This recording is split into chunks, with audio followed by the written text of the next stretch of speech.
It's like 2 hours.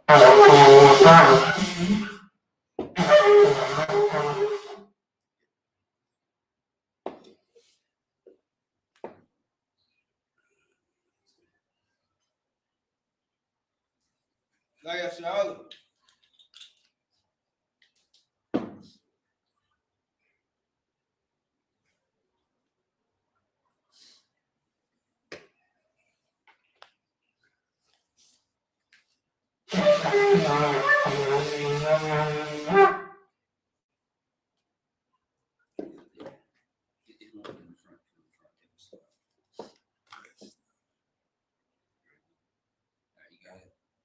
I.M.A.J. upon Yakudam, which means to rise to face the east. You just turn it around. You got it.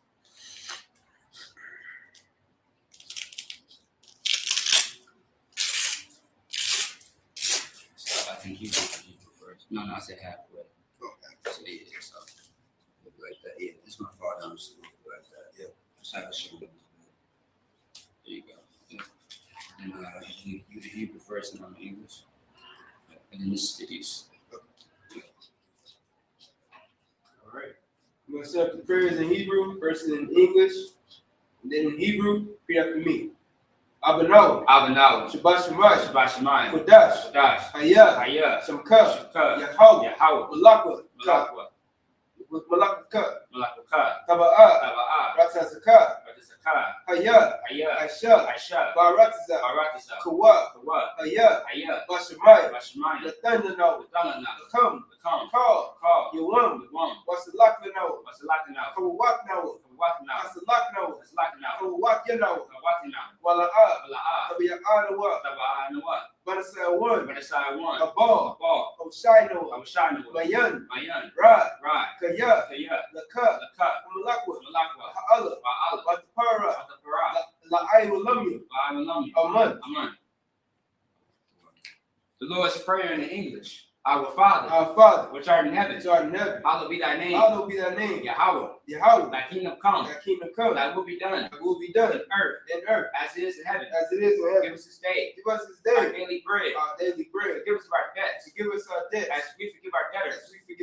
And lead us not to temptation, but deliver us from evil. For thine is the kingdom, and the power, and the glory, forever. So be it. Amen.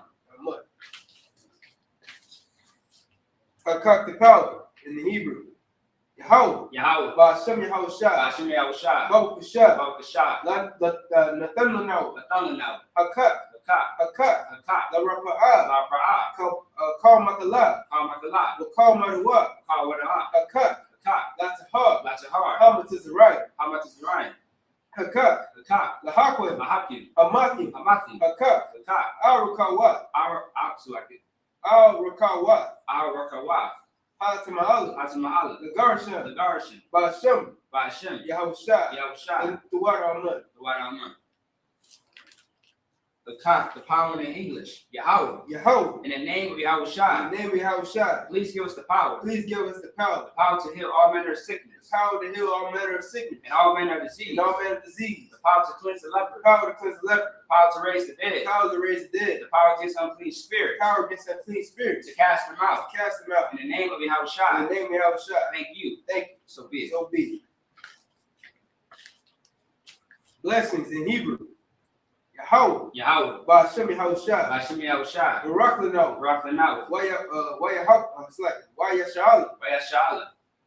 Wahabayat Sapari. Barak. Ba'ashem Yahushua. Duwar Aman. Blessings in the English. What we just said was, Lord, in the name of Yahushua. Bless us in Israel. In the school. In the name of Yahushua. Thank you. So be it. The book of Psalms, chapter 141, in the Hebrew.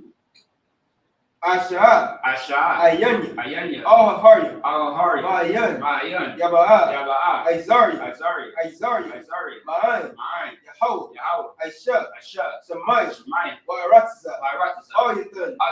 Lamawat. Ragoka. Oh, Yanawam. Oh, Yanawam. Shamarka. Shamarka. Anala. Anala. Yanawam. Yanawam. Wala. Wala. Yashan. Yashan. Shawamar. Shawamar. Yasha'al. Yasha'al. Yahoo. Yahoo. Shamarka. Shamarka. Yahoo. Yahoo. Tizalka. Tizalka. Oh, yeah. Oh, yeah. Yamyuka. Yamyuka. Why, it's like Yawamam. Yawamam. Hashimash. Hashimash. La-I.U.P.K. La-I.U.P.K. Oyarak. Oyarak. Layala. Layala. Yahoo. Yahoo. Yashimarka. Yashimarka. Makal Rai. Makal Rai. Yashimar. Yashimar. Afnapash. Afnapash. Yahoo. Yahoo. Yashimar says an after.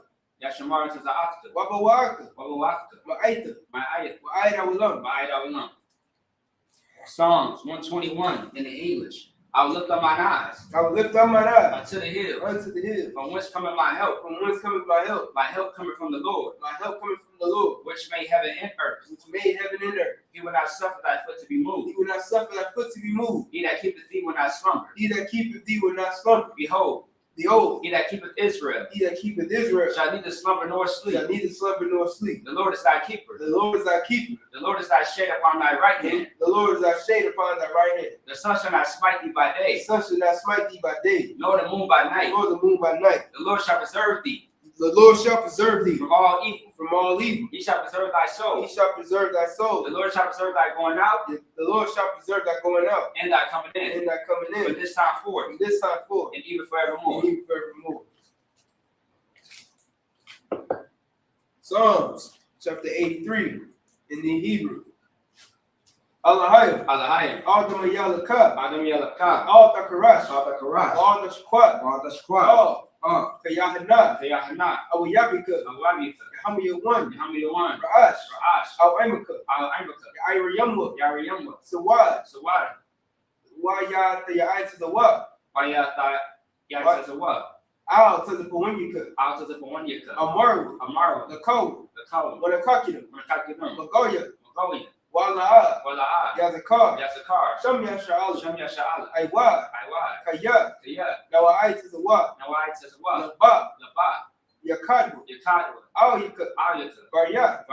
Yakaraku. Ahoy. Adawum. Wayashamayaliyam. Mawa'abu. Wahagari. Gabal. Waimawan. Waimalak. Halashat. I'm Yashabi. Tazawar. Gamashawar. Nalawa. Imam. Hoywa. Zarawat. Labanyalawat. Salat. Aishalaham. Kamadin. Kasiyasara. Kayabin. Banakal. Yashwan. Dashamadu. Bayandara. Hayawa. The man. La'adama. Sayathamu. Nadayamu. Ka'ira. Wakazabu. Wakazabak. Wakatazalmanai. Call Nasiyakamu. Ashar. Amaru. Nayarashad. Lanawa. Na'awa. Allahayya. Sayathamu. Kagagala. Kakwash. Lapanya Rakab. Ka'ash. Taba'ariya. Wakalahaba. Say it again. Wakalahaba.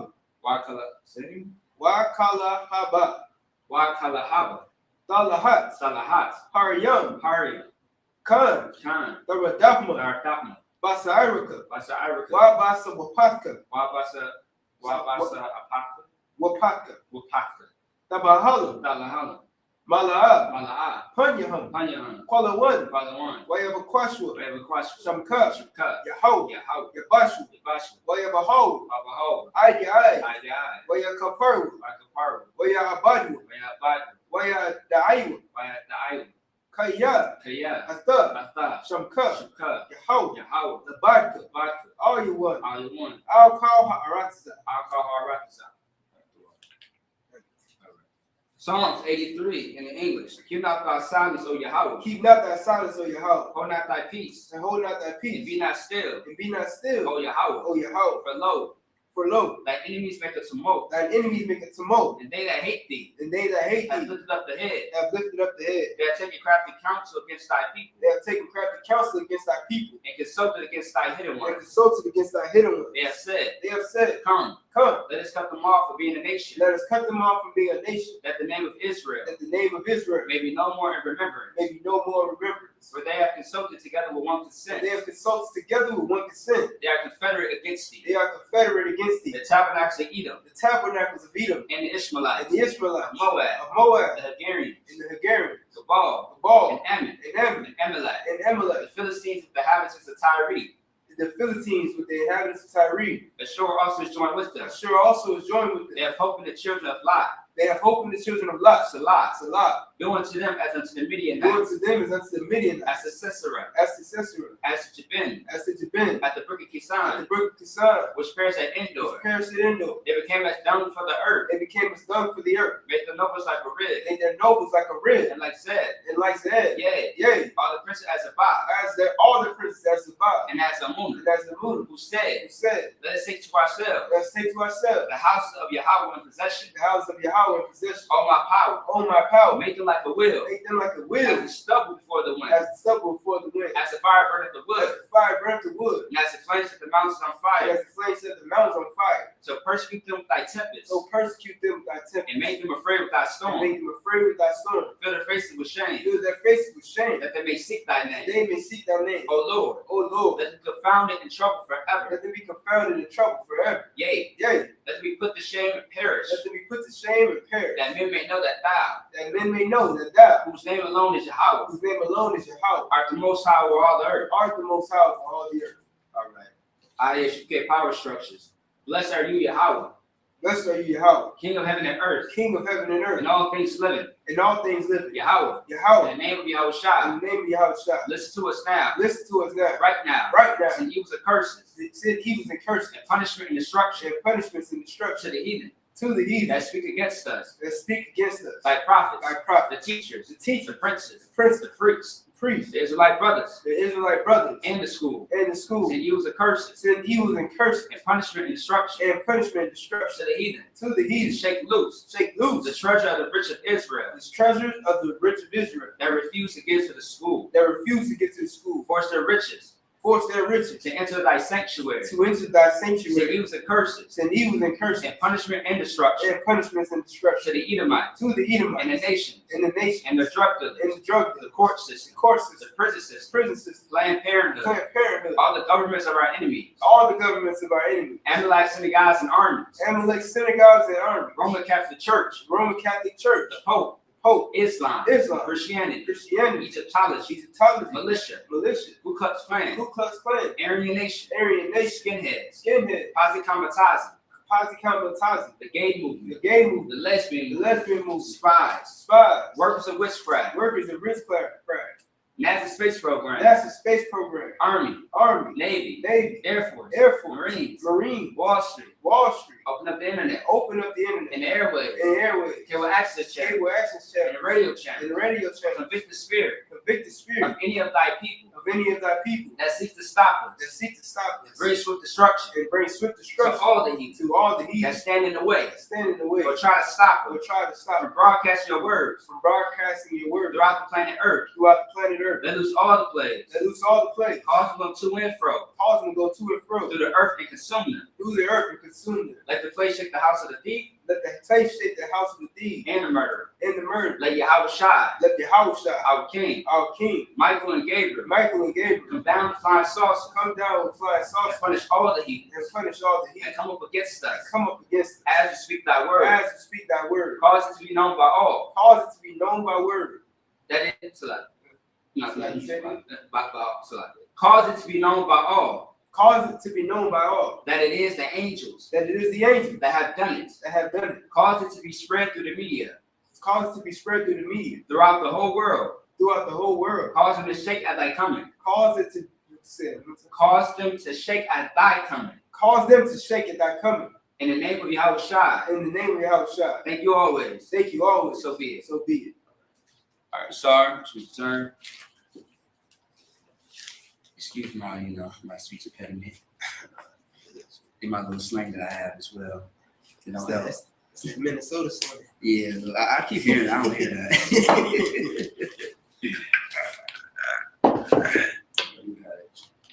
You got it. Yeah.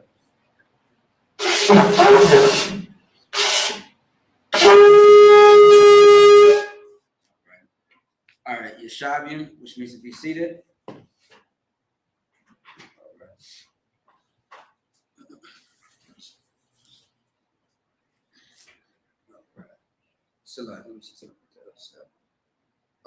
Okay. All right. First things first, I want to say Shalom. Yahweh Shem Yahushua Barakatah to the brother. Shalom Yahweh Shamar. Allah Shem Yahushua to the sister. I am preaching officer Maccabia 5000 out of Minnesota.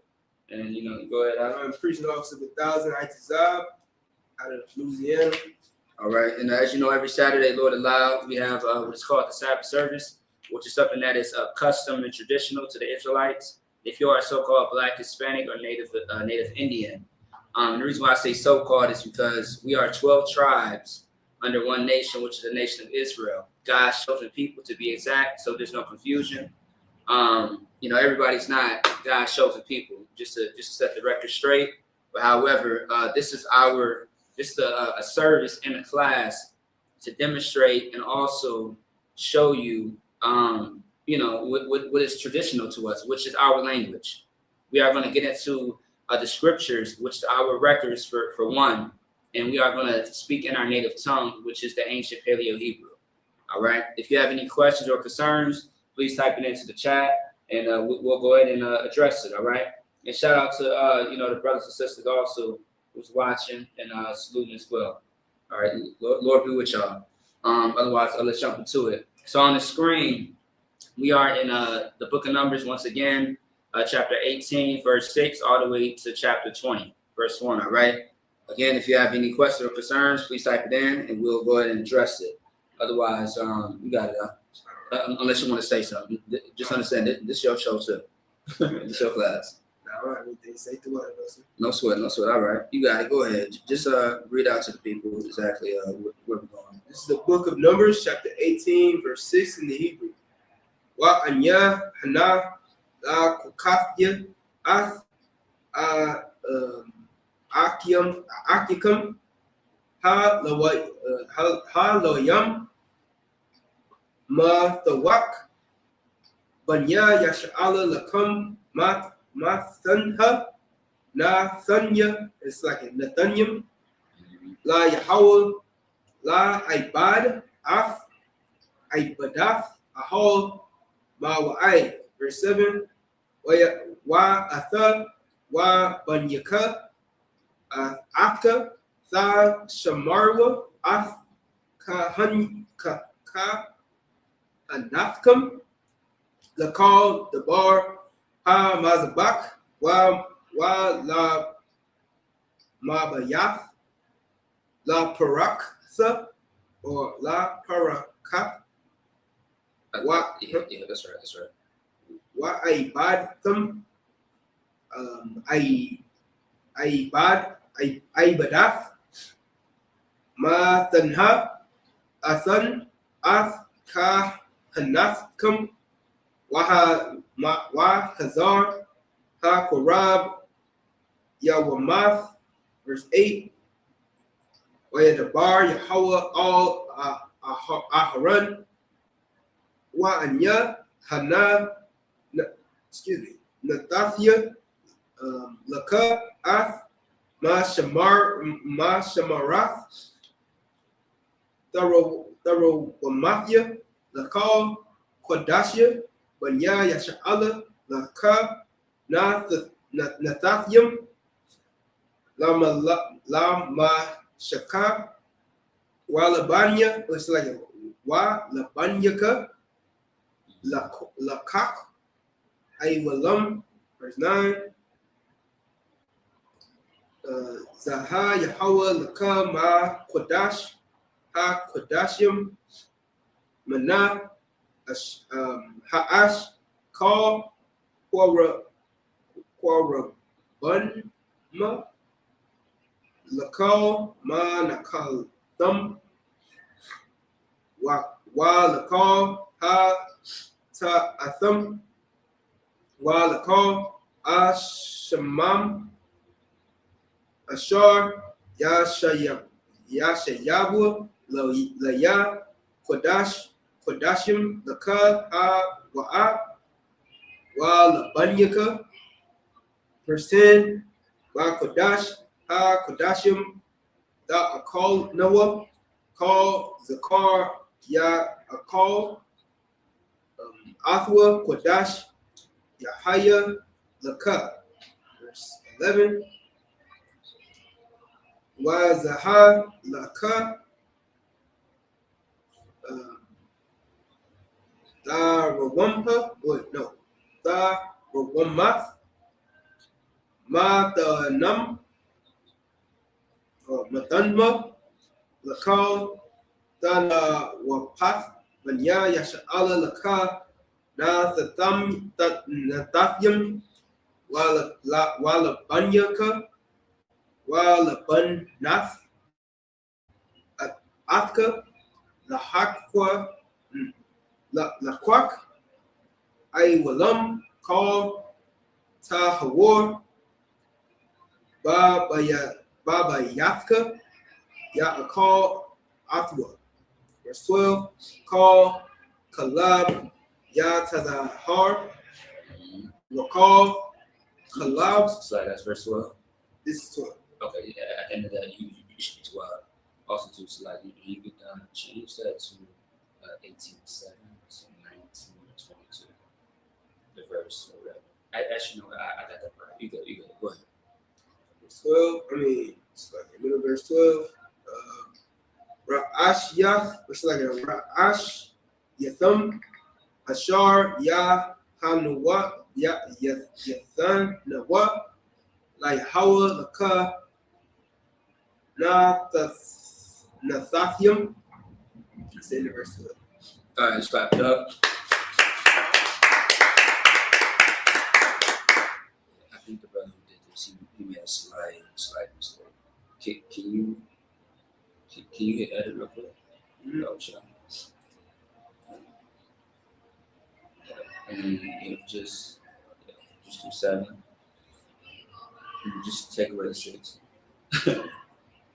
And then put where the 20 and the 1 is, put the 19. And then where the 1 is, put 22. It was slightly off. So I just counted them like, nah, something's off. Yeah. My bad, let me get off that slide.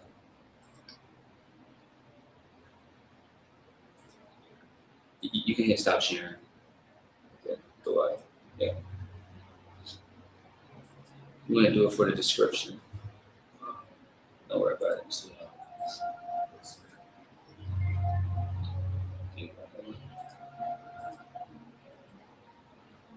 All right.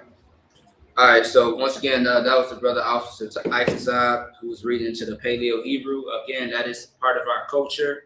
So you may you may be listening right now thinking like, okay, well, you guys are speaking English.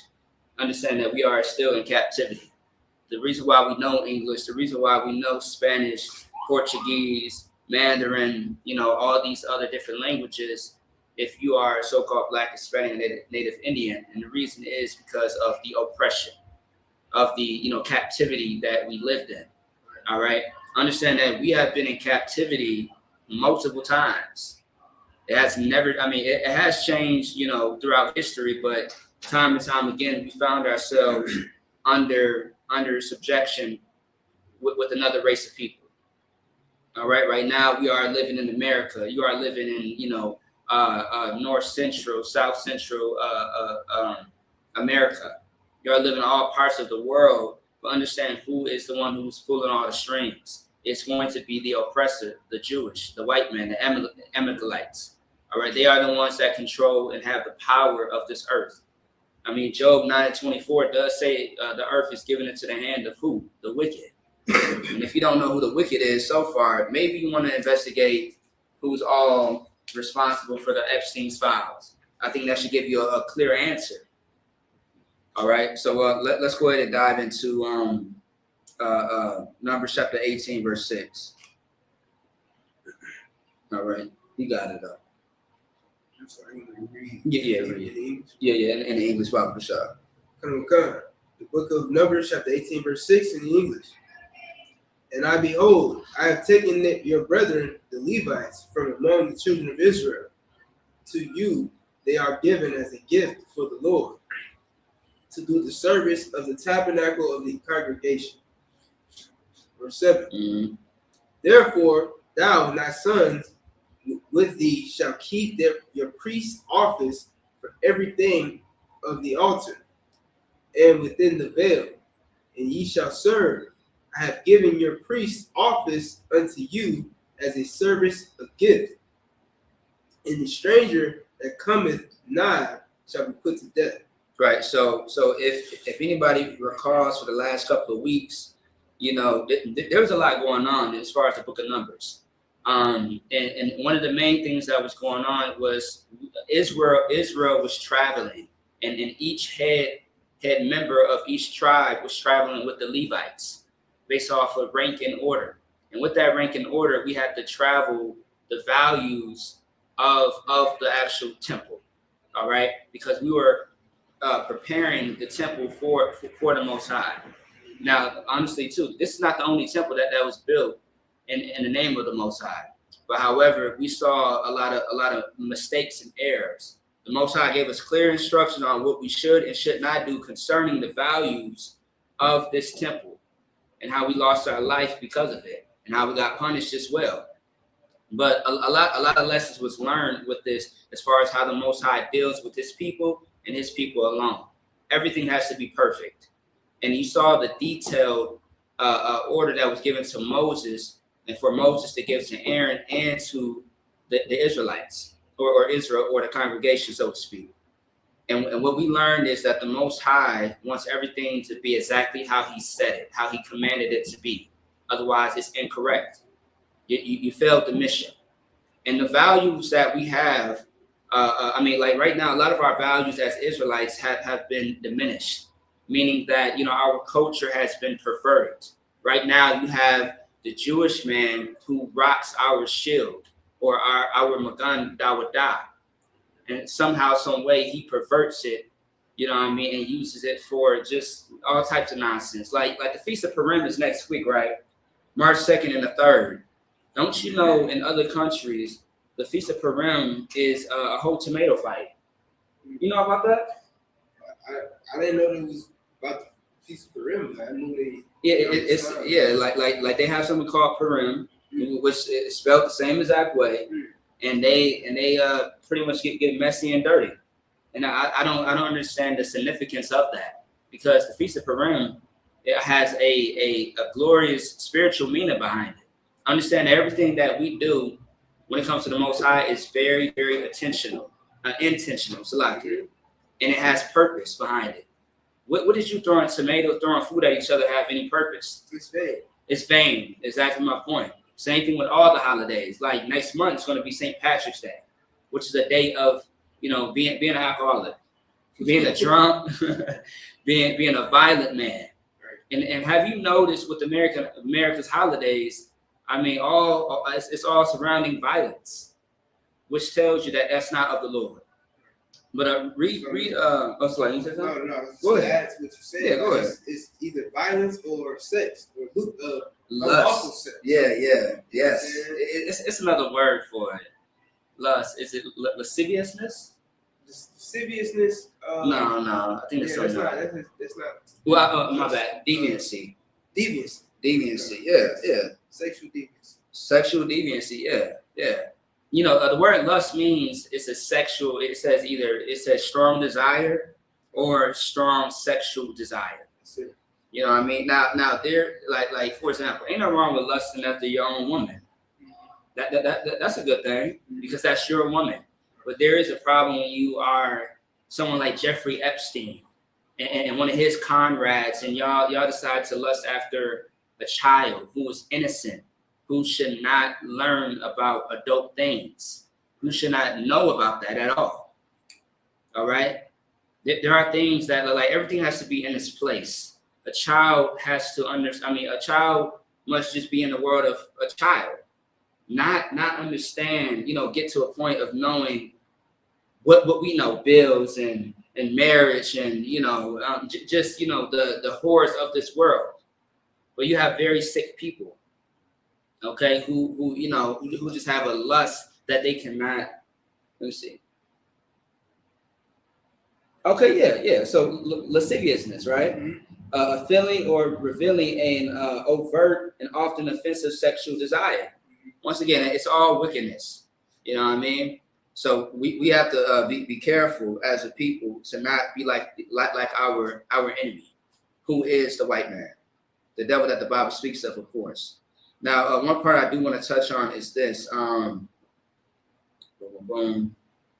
So what's very important, right?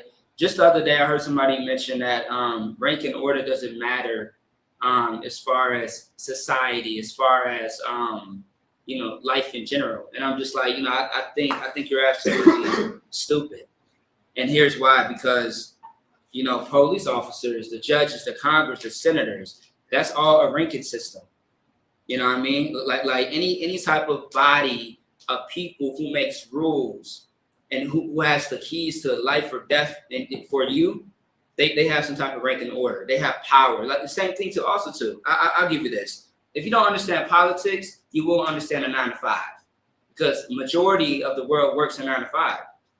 Not everybody's the manager. Am I right?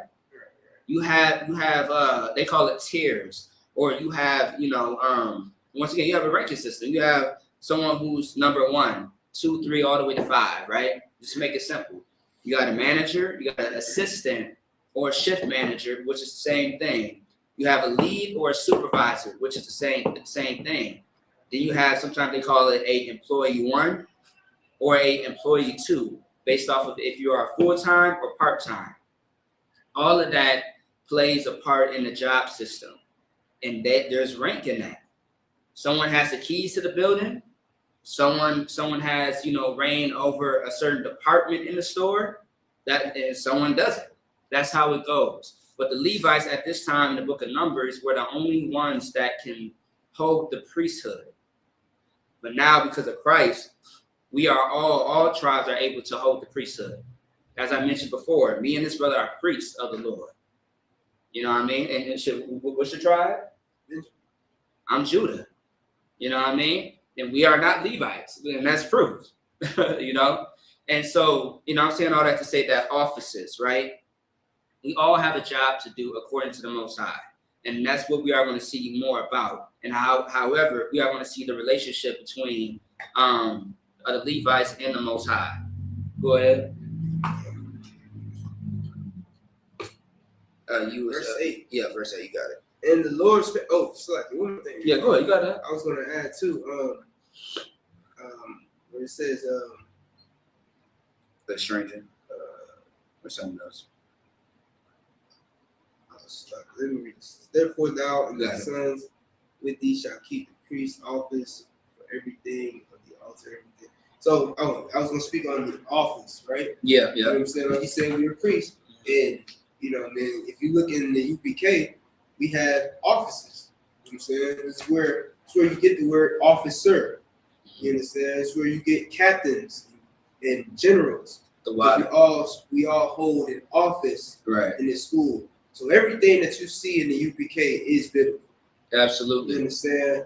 From the rank system all the way down to the laws we keep, even the days we celebrate. You know what I'm saying? Including Purim. Right. You understand? Meanwhile, the Muslims, police be upon them. Right. They are celebrating what's called Ramadan, which is an intermediate fasting. Right. They try to lose some weight. You know what I mean? But that's not in the Bible. That's not a law that God commanded us to keep. You understand? They had Ash Wednesday not too long ago. That is not in the Bible. Yeah, they're extremely wicked and violent. Exactly. You know what I'm saying? Like you said before, all of their holidays are rooted in violence or lasciviousness. Yes. If I could, with Ash Wednesday, and every time I hear about Ash Wednesday and I see the pictures and the videos, I keep thinking about Mardi Gras. Is that Mardi Gras? Mardi Gras. Mardi Gras. It's the same. It's violent. It's a lot of sexual, things is happening. A lot of drunkenness and drugs is happening. You know what I mean? It's just a day just to indulge in your lust. That's all. It's a day to indulge in your flesh and do anything that makes you feel good, even though that it's not good. It's that very thing that you're going to regret later. You know what I mean? You're gonna end up having, you know, a baby with a 304. You know what I mean? A promiscuous woman who likes to sleep around with any and everything and everybody. And you as a man, you are gonna, you know, get so high that now your sexuality is going to, you know, be up for grabs. Pause. It's crazy. like it's crazy. It's a lot here. Because that is absolutely insane, and that's true. And once again, I'm not just saying, I'm not talking out of my neck like Charlie Kirk at all, but I'm saying is that this is things that we hear all the time. We hear all the time that, you know, people go through these things. Man, I was talking to this one brother. He told me that a majority of his children that he had was just out of just, you know, lust, drunkenness, and, you know, drugs. And I'm like, damn, you so high that you know, you forgot to pull out on. You forgot that this woman was not going to be a good mother. You forgot that she was going to destroy your life, put you on child support, take the children away. Like you should have thought of that before you lay down with this woman. You have to think. You have to have a conscience in every situation. You have to really think with your mind and not with your flesh. Your flesh was telling you that she had a nice body, a nice behind. She was beautiful. But what you did not see is that you never decided to vet her mind to see what type of woman she really was. And if you would have known and saw right there at that moment the type of woman that she was, maybe you would have had some wisdom and not slept with that 304. And you sisters out there, man, y'all are not no better when it comes to choosing a partner. You don't know how to choose a partner. I mean, women are extremely attached to their emotions. They are naive. You know what I mean? Logic is not something that comes easy unless a woman learns from her father, learns from, you know, a strong male figure on how to deal with men, how to deal with life. Otherwise, you are just going to choose any and everybody that, you know, talks to you, which is absolutely terrible and insane. Because men just a lot of men that are just horny, a lot of men that don't have any wisdom, that don't really give a damn about you, just want your body and that's it. You got to be careful. But in the I.S.U.P.K, man, we give a damn about our sisters. We protect them, and we give a damn about our brothers. We teach them how to move and how not to move, what to do and what not to do, according to any and everything that you could think of. All right. So I digress. But otherwise, that was a good point that you made. You want to say something else? Yes, sir. All right, no sweat. You go ahead. The book of Numbers, chapter 18, verse 8. And the Lord spake unto the Lord spake unto Aaron, behold, I also have given thee the charge of mine heave offerings of all the hallowed things that are of the children of Israel. Unto thee have I given them by reason of the anointing, and to thy sons by an ordinance forever.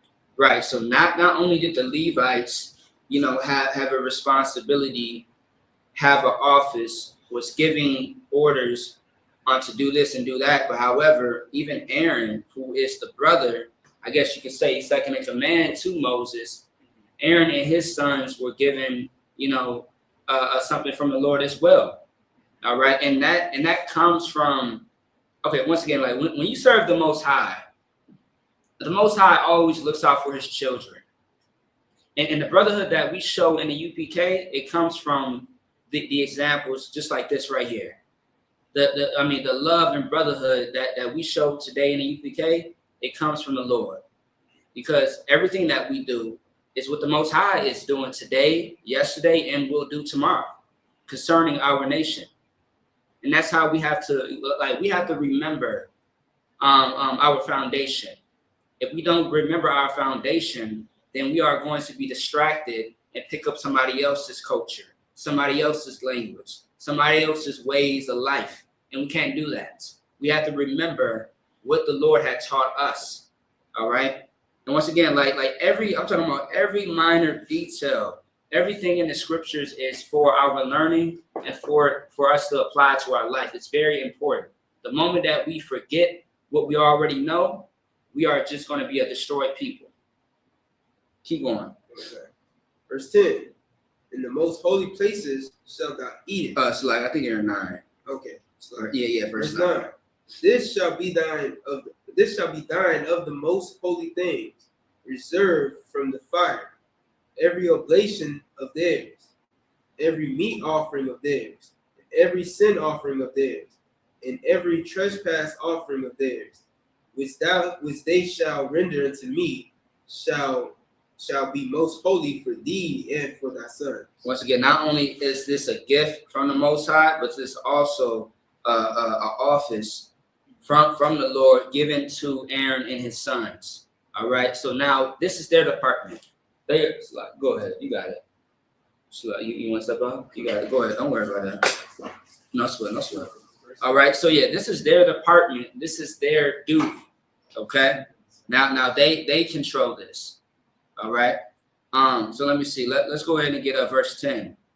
In the most holy place shalt thou eat it. Every male shall eat it. It shall be holy unto thee.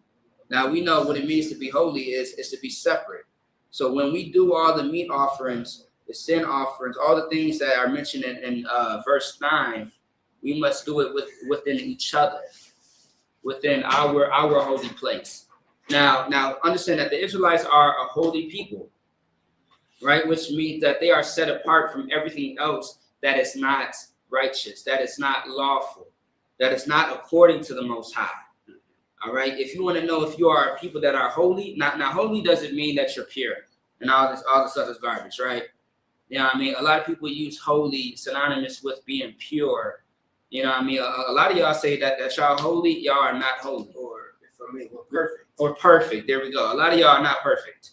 All right. A lot of y'all are just not. And how do you know? How can I say that? A lot of people say, well, only God knows and only God can judge me.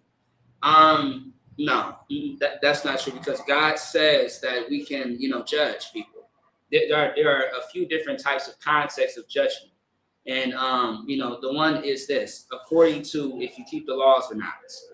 All right. A lot of y'all are not holy out there. Y'all whores, though, for sure. I'll tell you that. Male and female. A lot of y'all are not holy, but y'all are whores. You don't have the Holy Spirit, you have a demon. I pray you understand. You want to say something?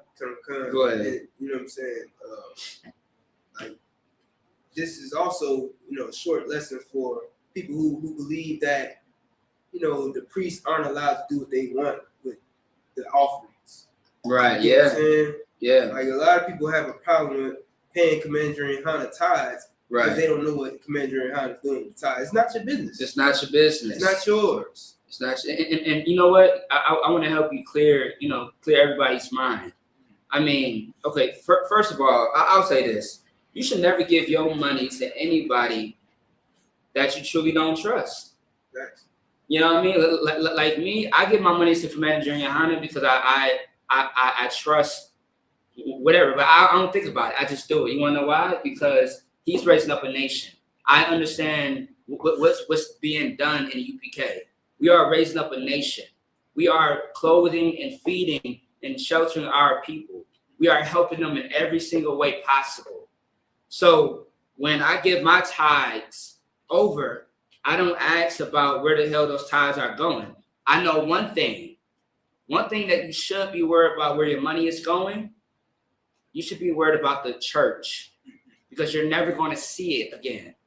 Meaning that when you run into a problem, an issue, you need your rent paid, you need a bill paid, hospital, you need food or clothes, you need some shoes on your feet. Just know in the UPK, you are going to see that money again in that aspect. All right? I ain't saying it's going to get a goddamn refund, but you are going to see it benefit you and yours. When I say you and yours, you and your people, your nation. All right? But however, in the church, give me one second. However, in the Christian church, it's going to stay in the pockets of the greedy bastards that you give it to. Sure. Go ahead. Basically, what you just said. Yeah. They're going to spend it on some their own shoes. There you go. You know what I'm saying? A private jet. I'm talking about the most expensive jet that you can find. I would think that, there are some nice planes and jets and helicopters that are cheap. And if I may, go ahead to that point, yeah. And I would understand getting the plane if the plane was meant to put his church in the congregation, you know what I'm saying? Right, and fly them to different places or something like that. Like make it use. I mean, make it worth its while. Right. You know what I mean? Like make it the money's worth. Like you got this big plane, this jet just for yourself. Like, come on, man, it doesn't make sense. Like, what are we doing? Right. So you can go on vacations and stuff to islands like Epstein Island. Exactly my point. You want to go fly to Epstein Island, uncharted. Exactly. I never seen that in the scriptures. Right. You know what I mean? I've never seen that ever in the scriptures. So, you know, you're gonna have to show me that, you know, Mr. Pork Chop eating pastor. You're gonna have to show me where all the things that you are doing and saying is in the scriptures. It's not. All right. Come on. Let's get on. Verse 10. In the most holy place shalt thou eat it. Every male shall eat it. It shall be holy unto thee. I read that one already. Okay, you read? Yeah. Verse 11? Yeah. Verse 11. And this is thine, the heave offering of their gift, with all the wave offerings of the children of Israel. I have given them unto thee, and to thy sons, and to thy daughters with thee, by statute forever. Everyone that is clean in thy house shall eat of it. Now, once again, also too, right? Time and time again, everything that we read in the Old Testament, the New Testament, and the Apocrypha, it reiterates the same. It reiterates the same thing. The Most High is giving us instructions. He's giving us orders. He's giving us all these things. But understand that the law, statutes, and commandments is something that we always have to live by and apply to our lives throughout our generations. It's not a coincidence that the Lord has to constantly repeat the same thing. It's because there's going to be a point in time where, as a people, as a nation, we are going to forget. I mean, I don't expect anyone in captivity to remember, you know what I mean, these laws, statutes, and commandments, you know, like you know how it should be, because otherwise we would not be in captivity to begin with.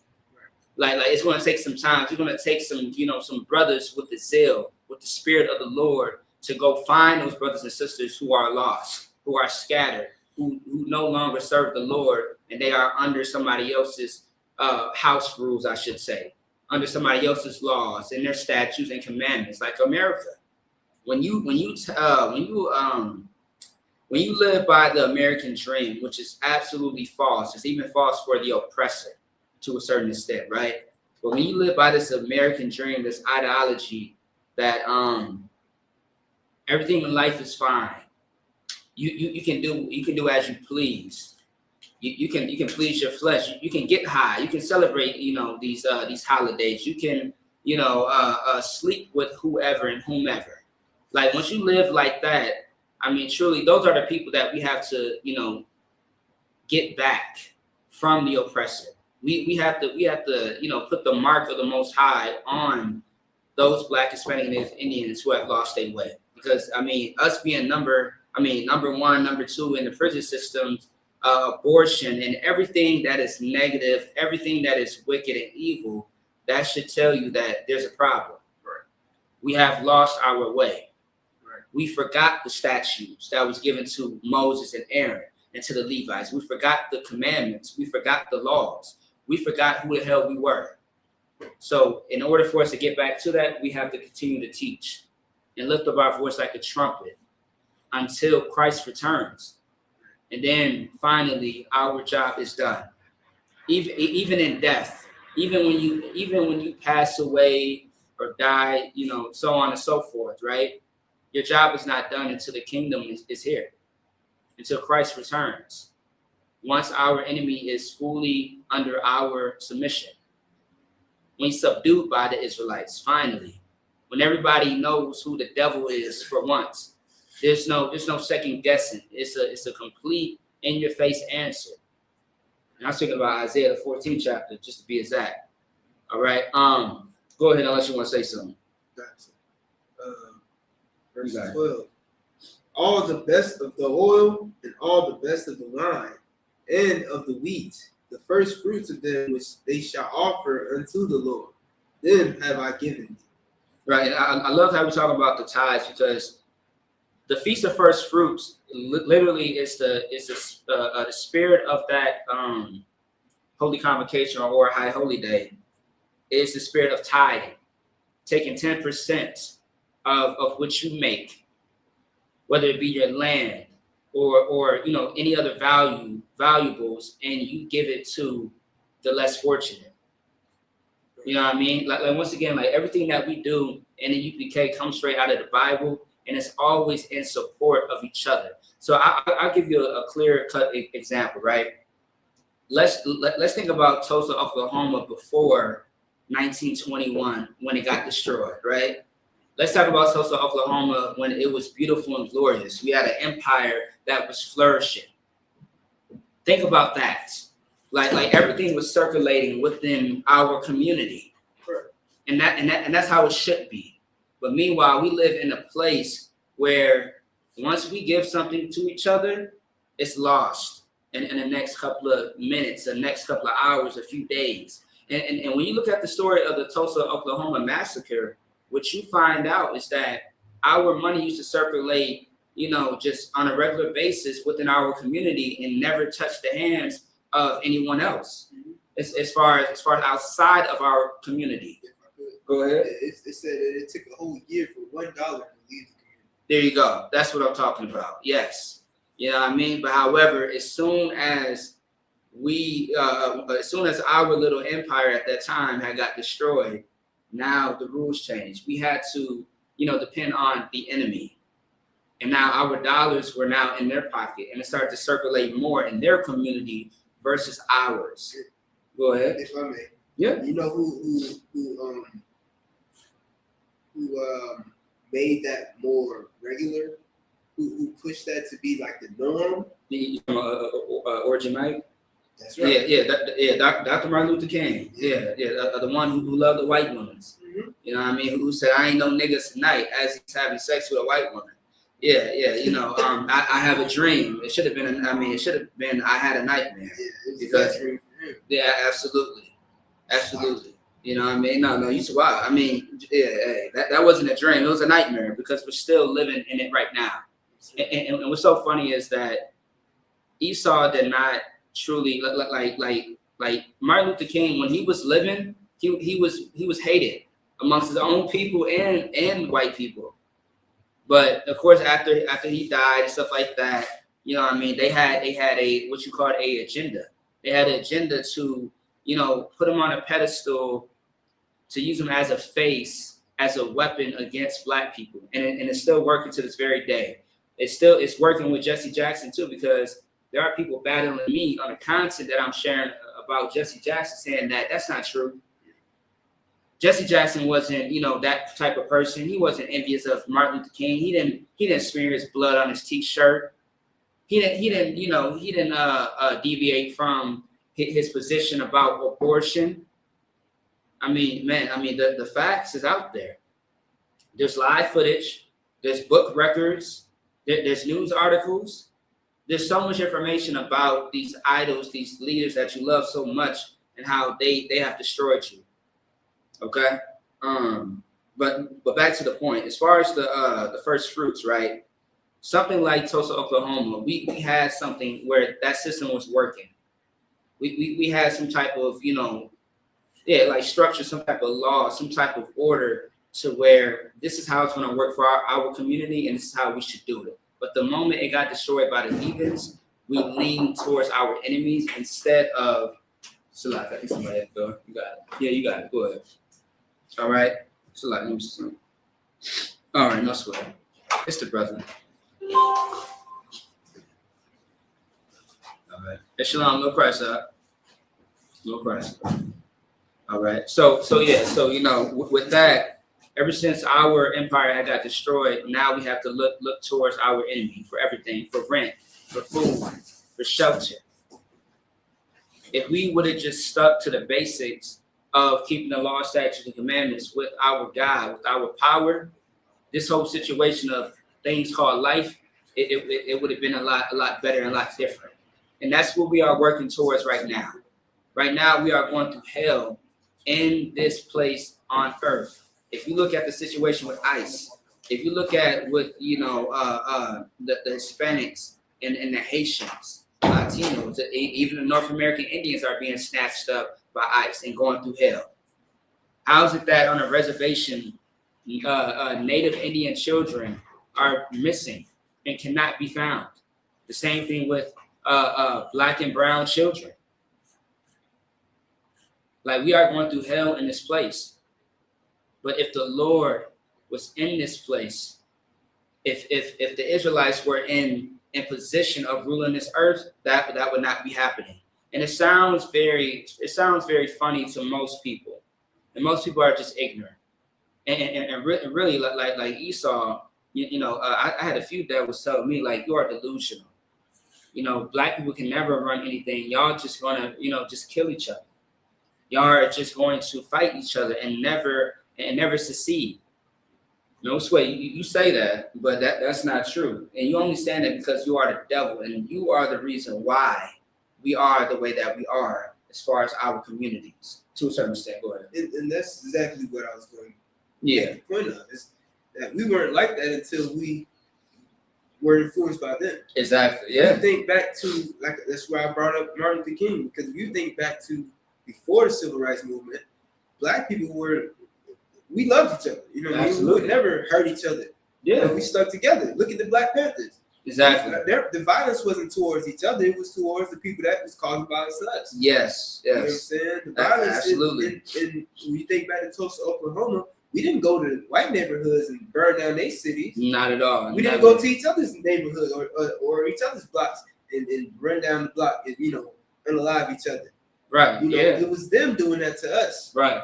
But after so long of being integrated with these people, learning their ways, being jealous of what they have, being jealous of the way that they live, we started to behave more like them, and now they use it as their excuse. Absolutely. To unalive. Absolutely, and that's one thing that the devil will always do. He's going to put it on you. He's going to play victim. You know what I mean? He's going to shoot you down in the street. He's going to, drown your entire community, put highways through your community. He's going to gentrify everything that you have and then blame you for it. Right. You know what I mean? He's going to hide his hands when he throws every weapon towards your way, every device. All right? Let's keep going. So, like, what verse is that? That was 12. Okay, yes. So, like, let's speed it up a little bit. Okay. So, like, it's that spirit that works in you. I know. Go ahead, you got it. The book of Numbers, chapter 18, verse 13. In the Hebrew. Yeah, Ba warrior call Ashar Ba Aratazam Ashar Yaba Ya'awa La Yahawah Laka Yahaya Kala or call Ta Hawar Ba Yafka Ya Akal Noah. Verse 14. Call Karam Ba Yasha'ala Laka Yahaya. Verse 15. Call Qatar, Rakam, Lakal, Bashar, Ashar, Ya, Kore, Yabwa, La Yahawah, Ba Adam, Wa Ba Bahama, Yahaya, Laka, Aka, Pada, Da Pada, Ath, Bakawar, Ha Adam, Wa'ath, Bakawar, Bahama, Ha Tama'a, Da Para, verse 16. Wa Pad Waya, Wa Padawaya Wa, Ma Bun, Kadash, Da Pada, Ba Irakka, Kasap, Ka Mashaf, Shakwala Yum, Ba Shakwal, Ha Kodash, Sharyam, Garaj, verse like a garage, Hawa'a, verse 17, Aka, Ba Kawar, Shawar, Awa, Ba Kawar, Kashab, Awa, Ba Kawar, Aiza, La'a, Tha Kodash, Hama, Ath, Dama. It's like a Damam. Tha Zarak, Al, Ha-Mazabak, Wa-Ath, Ha-Labam. It's like Kalabma. Tha Kwatayar, Ashar. It's like Ashar, La Rayath, or La Rayak. Na Yakak, La Yahau. It's like La Yahau. Verse 18. Wa Ba Shara. It's like Wa Ba Sharam. Yeah, that's right. Laka. Ka Khata. Kaza. Ha Da Na Pawa. Wa Kashayak. It's like Wa Ka Shawak. Ha Yamayam. It's like Ha Yamayan. Laka Yahaya. Verse 19. Call. Wamath. Yeah. Ha Kodashim. Ashar. Ya Rayamwa. Banya Yasha'ala La Yahawa. Nathathia Laka. Wa Labanyika. Wa Laban Sayak. Aka Lakak. I.W.L.M. Ba Rayath. Malak. I.W.L.M. Hawa. Panya. Yahawa. Laka. Wala Zara Aiwa. It's like Wala Zara Aika. Aka. Verse 20. No. That's the last one. You clap it up.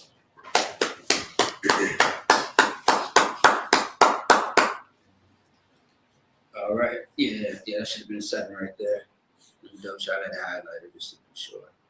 Started at 13, right? Yep. All right, no sweat. All right. Hey, damn right. What's going on, Q? Shalom, Lord Christ. All right. Let's go ahead and get to verse 13. So that was Numbers chapter 18, verses 13 through 19 in the ancient Paleo Hebrew. Now we'll get back to the English. All right. If anybody got any questions or concerns, please type it into the chat. Bakasha. All right, you got it. The book of Numbers, chapter 18, verse 13 in English. Mm-hmm. And whatsoever is first ripe in the land, which they shall bring unto the Lord, shall be thine. Every one that is clean in thine house shall eat of it. Verse 14, everything devoted in Israel shall be thine. Verse 15, everything that openeth the matrix in all flesh, which they bring unto the Lord, whether it be of men or beasts, shall be thine. Nevertheless, the firstborn of man shall thou surely redeem. In the firstling of unclean beasts shall thou redeem. Mm-hmm. Verse 16, and those that are to be redeemed from a month old shalt thou redeem, according to thine estimation, for the money of 5 shekels, after the shekel of the sanctuary, which is 20 gerahs. Gerahs, yeah. All right, so now once again, so this right here is breaking down the gifts and the offerings of the land. And understand now, one thing a lot of people did not know is that as far as the Levites, they didn't have a direct inheritance like land such as the other tribes, right? But however, their inheritance would be, or their livelihood would be the offerings and the gifts that came from the Most High and the tithes. Okay, because understand that priests are the ones who accept the tithes. So that was their livelihood. And once you had an office and a duty of a priest as a Levite, understand that the Levites didn't technically have a certain place to stay. They have to travel. They have to do the work of the Lord. So once again, you would think like, well, how are they eating? How are they, living and stuff like that? The livelihood was from, the nation of Israel, the Most High. What's that? Oh, you got it. Yeah. Can you go to the other one? The one on the right? Yeah. The one. Yeah. So yeah. So, that was their livelihood, was pretty much living off of, of the things that the Most High was giving the priests, which was, the tithes, the offerings of the land, and Israel would feed the actual priests. If y'all remember the story about Elijah and how he resurrected that boy child of the woman child when he was was it Elijah? Yeah, I want to say it was Elijah. He haven't eaten in a while and he was about to die, and he had saw the sister and the son. You know what I mean? And the lady has said pretty much like, look, I only have enough food for me and my child, and we are going to die. And he said, well, if you give me this, if you share it with me, your child is not going to die. The Lord is going to make sure of that.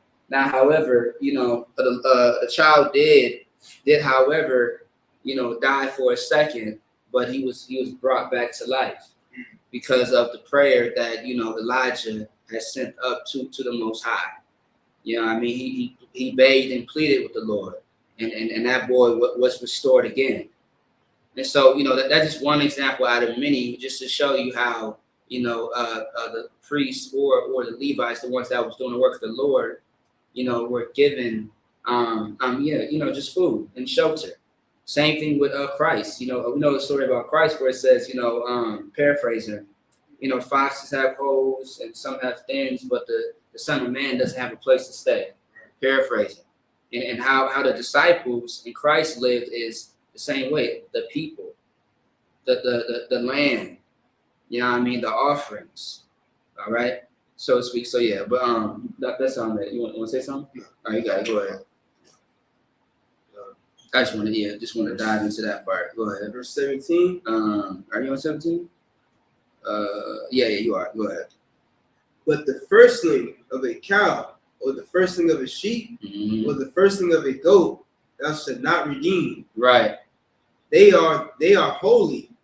Thou shalt sprinkle their blood upon the altar, and shalt burn their fat for an offering made by fire, for a sweet savor unto the Lord. It sounds like a recipe to me. Keep going. Verse 18. And the flesh of them shall be thine, as the wave breast, and as the right shoulder are thine.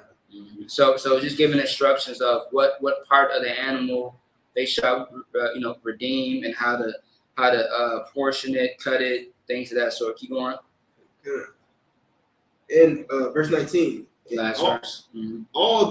All the heave offerings of the holy things which the children of Israel offer unto the Lord have I given thee, and thy sons and thy daughters with thee, by a statute forever. It is a covenant of salt forever before the Lord unto thee and to thy seed with thee.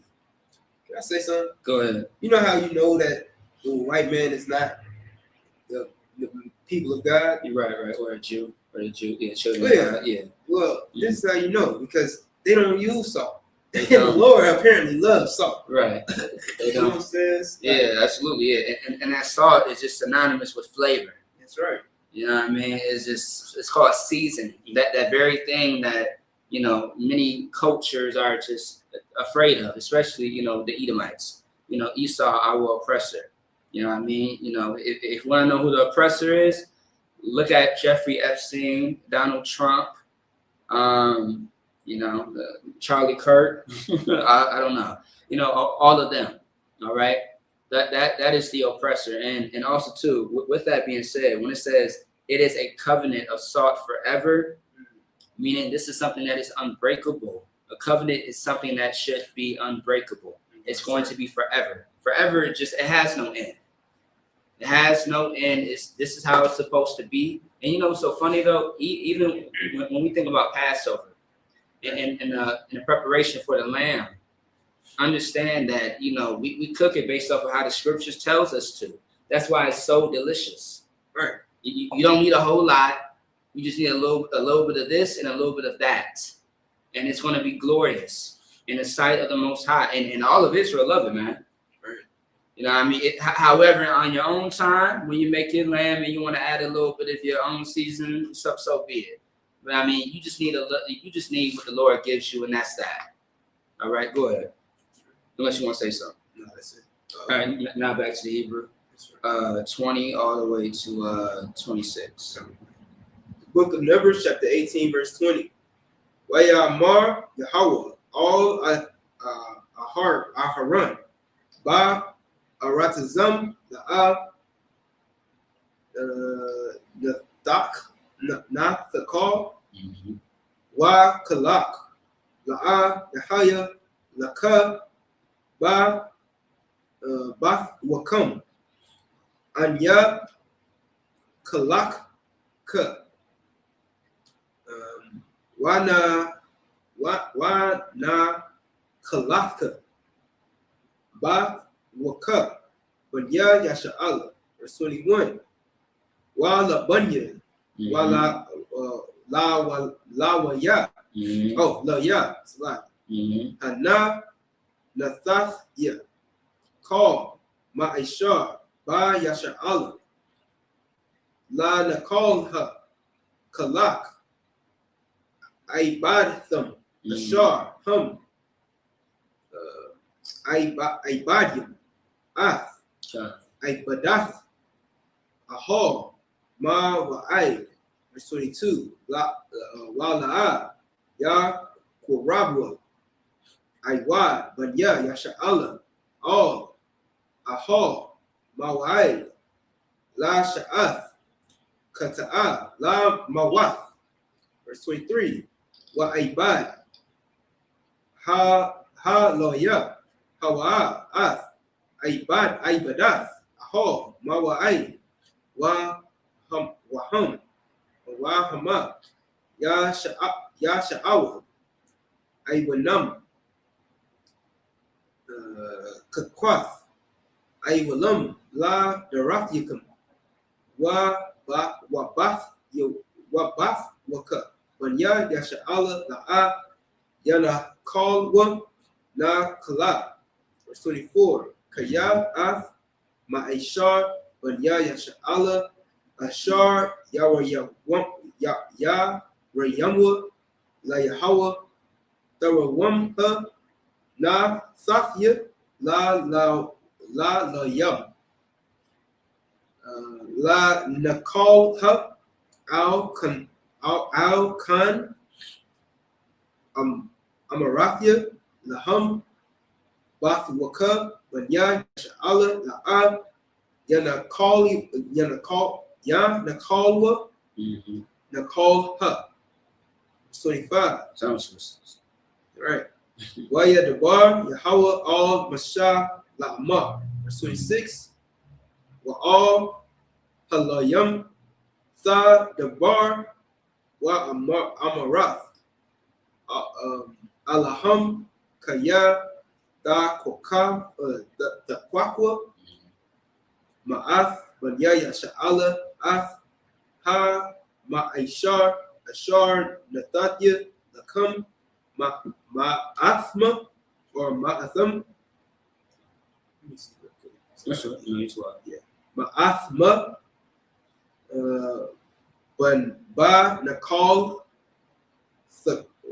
Ba Na Kalafkam Wa Haramath Wa Haramtham Ma Manwa Taramath Yahweh Ma'ishar Mana Ma'ishar. Verse 27. Nope, that's it on that. This last verse. Wrap it up. All right. All right, let's go back into the English. 23. Verse 20. Verse 20. Yeah.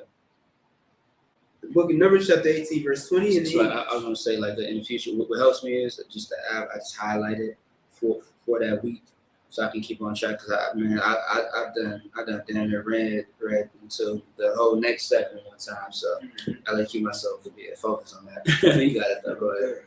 Verse 20 in the Hebrew. And the Lord spake unto Aaron, Thou shalt have no inheritance in their land, neither shalt thou have any part among them. I am thy part, and thine inheritance among the children of Israel. Also, too, Salaki, if you heard what I just said, that the Levites did not have a inheritance of land, which lets you know, now it's saying Aaron and his family don't have inheritance, will let you know that they are Levites. All right. Moses as well. All right. Keep going. Right. Yeah, Moses Levite. Moses kind of. Yeah, Levite. Yeah, time. Yeah, Mashah, Levite.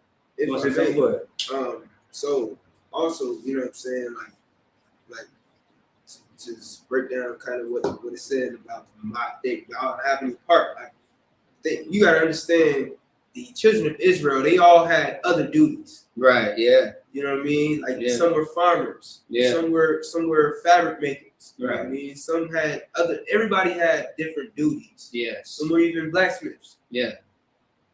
So all of them had some type of inheritance. Think of it like a business that you can pass down to your children. The Levites only had priesthood. Yes. That was their inheritance. Yeah. You know what I'm saying? And I don't know if y'all know this, but there is no money that you can make out of being a priest. Right. You know what I mean? No, there's nobody that you can sell your leave it to T.D. Jakes. Right. Yeah. You know, you can sell Christianity to anybody. Yeah, of course, absolutely. It's definitely a big business. You know what I'm saying? Yeah. But in reality, you know, in the truth, there's no money to be made in being a priest, which is why the Lord is smarter than me, you, or anyone. Right. And the Lord understands, you ain't gonna make no money doing this. Yeah. You know what I'm saying? You're doing this because you have to do this. Right. Because it's your duty to do this. Right. You get what I'm saying?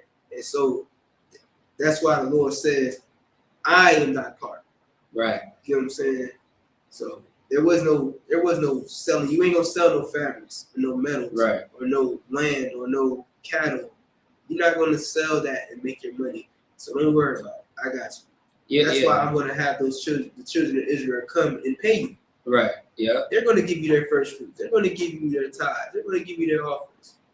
You know what I'm saying? And you're gonna get that. Yeah, no, and if I may, I like that part because yeah, so like it's very plain and simple, right? Like verse 20 is it's saying, you know, how you said like the children of Israel are going to be your support. All right. But however, the Most High is the inheritance for the Levites. It's plain and simple. And like the brother said, everybody has their part to play. You know what I mean? And Levites don't get a wage. Levites don't get a salary and things of that sort. Like the Most High is far more intelligent and beyond your understanding to how he deals with his people.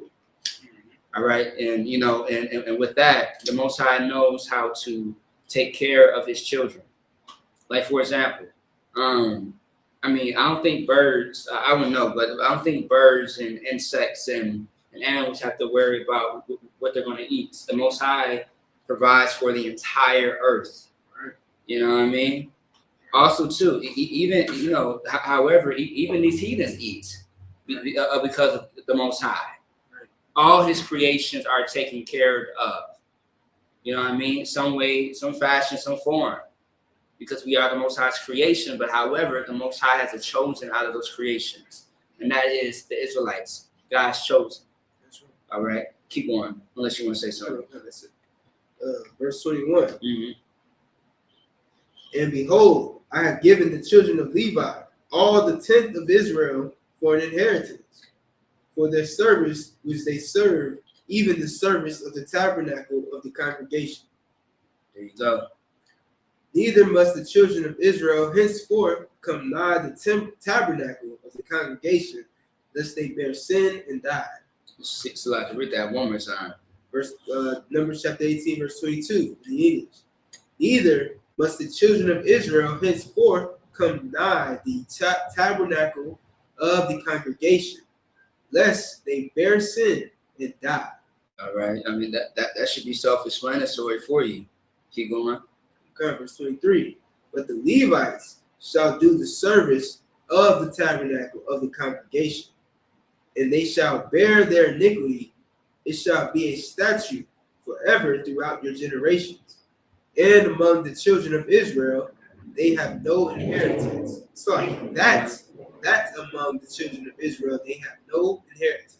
Right. So once again, it's reiterating that again, and it's reiterating the what has to be done in order to you know, deal with the tabernacle of the congregation. All right, keep going. And understand that the word tabernacle just means a dwelling place, or otherwise a house. Okay, a dwelling place can be anything that is sanctioned or established. All right, like for example, like a storefront, a residential, or commercial spot, so to speak. Go ahead. Verse 24. But the tithes of the children of Israel, which they offer as an heave offering unto the Lord, I have given to the Levites to inherit.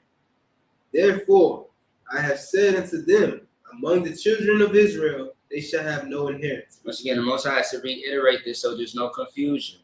And how, once again, I do want to say this, how the Bible is developed and constructed is so amazing to me, because a lot of people look for, a lot of people read the scripture, right? They read the scripture, and then somehow they still create some type of confusing scenario, something that's not there. Right. And the Most High says it, like when the Most High talks, like, you know how people be like, I said what I said? Right. Like that's the Most High. Like when he says something, that's what it is. There's nothing that you can add or take away from it. It's just, that's what it is, and that's it. You take it, and you get it or you don't. But however, not everybody's going to understand these scriptures how me and you do, because and that's all the Most High. There's nothing I can do to hide this truth from you. But however, I can do my best to get it through your thick ass skull so you understand. But at the end of the day, my job is to teach as a priest. That's one out of many jobs to do as a priest. And then from there, hey, it's the Lord, because it's spiritual at the end of the day. But the Most High doesn't want everybody to understand this Bible. You got it. The Most High doesn't want everybody to understand these scriptures, these records, these mysteries. These dark sayings, because it's not for everybody. And it's probably for the better, because some of you guys may pervert it and do something like be a pastor, be a preacher, and pervert it like Esau does, and tell you that the laws are done away with and God loves everybody, which all those things are lies. Things that you have been told all your life and has done nothing for you but destroy you. There's nothing beneficial about saying that God loves everybody. You telling me that God loves Derek Chauvin, the one that, unalived George Floyd? Are you telling me, the Most High loves, what's his name, man? George Zimmerman, who unalived Trayvon Martin? The list goes on. Hitler? Say it again. Hitler? Huh? Hitler? What you mean? Hitler. Hitler? Hitler. Oh, Hitler. I was gonna say, you ain't gotta whisper Hitler. Well, I don't know, because he might bang. No, it's too wild. But yeah, Hitler. Like you think the Most High loves Hitler? Come on, man. Like don't teach that garbage, man. Let's be honest and truthful. If I may, so go ahead. And that's a bona fide fact, because ain't nobody gonna sit here and tell you that God loves Hitler. No. So what happened to all that God loves everybody? Right. It's out the window. It doesn't exist.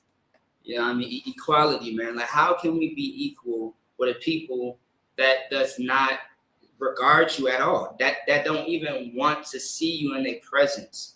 They hate you. Like when the Bible says that your enemy, paraphrasing, has a perpetual hatred, that is our enemy. That is the oppressor. In every way, shape, or form, man, you are not desired. You are not regarded. Everyone don't give a damn about you. They hate you. You got that attendance? Oh fuck. Let me see. I think it's in the email. You got it? Gotcha. But I can't do this. If they sign in, we'll take care of it later. Okay. Yeah, that's something I can do. Yeah. Right, yeah, it's fine. Yeah, I got it. Because once the stream is over, you can go back and see the comments. All right. Yeah. Come, no sweat. Most time. Yeah, I got it. Otherwise, let's keep going though. Come on, y'all get the point. Keep going. 25. I thought it was 24. No. You're right. Wait, hold on. The book of Numbers, chapter 18, verse 25.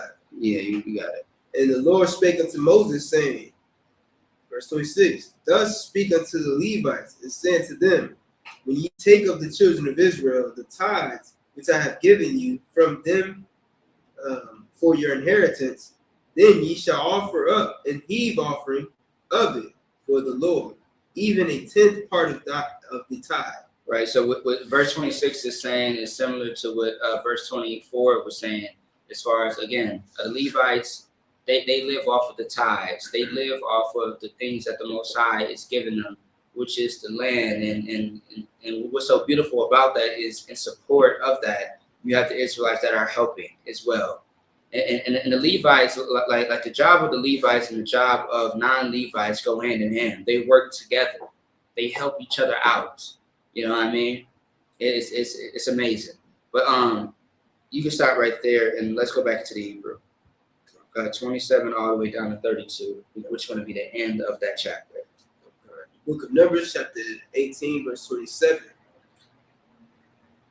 In the Hebrew, Wa na kabash, Wa na kashab lakum da rawam mathkum kadagan mana ha garan waka malaaha mana hayakwab. Verse 28. Kan da raya mawa gam atham da rawamath Yahweh makal ma aisha rafyakum ashar da kokawa da kwakwa ma'ath banya yasha'ala wana thafma ma manwa ath da rawamath Yahweh la aharan ha-kahan. Verse 29. Makal mathanaf yakum da rayamwa ath kal da rawamath Yahweh makal kalabwa ath ma kodashwa ma manwa. Verse 30. Wa amarath alham ba haram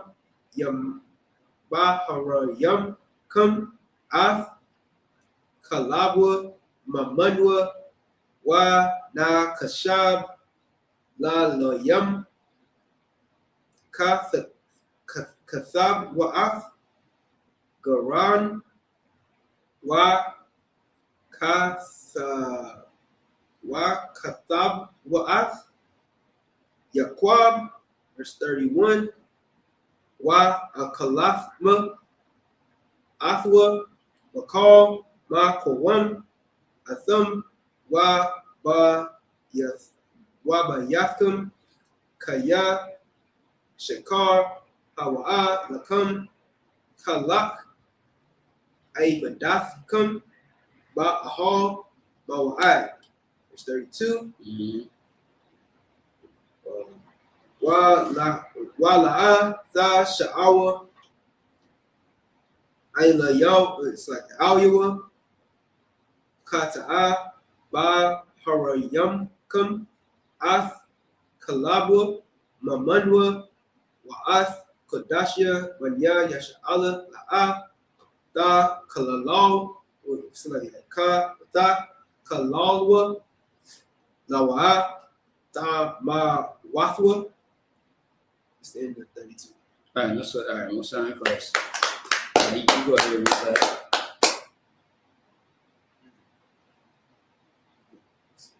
Where did I start again? 27. So my apologies. 27. The book of Numbers, chapter 18, verse 27. And this your heave offering shall be reckoned unto you, as though it were the corn of the threshing floor, and as the fullness of the winepress. Thus ye also shall offer an offering made. So it's like an heave offering. Thus ye also shall offer an heave offering unto the Lord of all your tithes, which ye receive of the children of Israel. Now, Slug, I just want to stop you for 1 second. Understand this, though, right? Although the Levites are receiving tithes from Israel, even they have to tithe themselves, just so that's a complete understanding. Right. You know, everyone has to pay a portion to the Most High. Keep going. Good. And ye shall give therefore the Lord's heave offering to Aaron the priest. Verse 29. Out of all your gifts ye shall offer every heave offering of the Lord, of all the best thereof, even the hollow part thereof out of it. Right, and what's so beautiful is that the Most High wants the best of the best with any and everything. So you got to give the best to the Most High. Don't give the Most High 50%. Don't give him even 100%. Give him 1,000%. Like make it the best that it can be, that it should be. I should say. Better yet, it should be the best. Don't give him something half-ass. You know what I mean? Like if you're going to give somebody a gift, are you going to give them a nice, beautiful box that's wrapped up, all presentable, but the gift inside of the box is all destroyed and broken? Like that's an insult. You know what I mean? It's especially too like how even in the scriptures, people would try to give the Most High offerings that were just disgusting, that was not clean, like, you know, an unclean beast, or a clean beast that was sick as hell. Like what can anyone do with that sick beast? You know what I mean? Like you wasted the animal. I mean, once it's sick, it's done for. There's nothing you can do with it. Go ahead. It's almost like you ain't got no use for it. So it's exactly. like trash. I'm giving you my scraps. I'm giving you scraps. You know what I mean? Like, nah. You know, like that's rude as hell. You know what I mean? I'll be damned if somebody gives me some scraps of anything and I can't do nothing with it. And in their mind, they're like, well, shit, I can't do nothing, but I'll give it to him and see what he can do. Like, come on, man. Like, let's be for real. You know what I mean? So the offering, everything when it comes to the Lord has to be top tier. You know what I mean? And shout out to Officer 1000 TITHES and, you know, Trooper Kanagabar for, you know, just doing a little bit of some that make this school look absolutely more glorious. The YAHANNA to y'all. The brothers came in here and said, no, I don't like this. This has to be changed. Like I was trying to see the vision of this place. I was trying to do a little bit of something. I did good with the photos on the wall. Y'all got the rest because I'm like, look, I'm trying to figure out how can I make this small space look glorious and not like anybody else. You know what I mean? And of course with great minds, with zeal, you know, and skills as well, you know, make this school look, you know, better. And it's just gonna get better. Like this is just the start. You know, I wish y'all can see this right now. One of these days we'll definitely show the school around just to show y'all like how glorious this looks like. I'm sure the Lord approves of this. You know what I mean? This don't look like no damn Christian church. It looks like a place where, you know, it's protection, a sanctuary, as it should be for the nation of Israel, for our brothers and sisters who's going through hell right now outside of these walls. You got it. You know what I mean? So it's like, what verse you leave off of?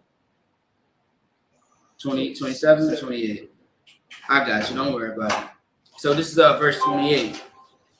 Thus ye also shall offer and heave offering unto the Lord of all your tithes, which ye receive of the children of Israel. And ye shall give thereof the Lord's heave offering to Aaron the priest.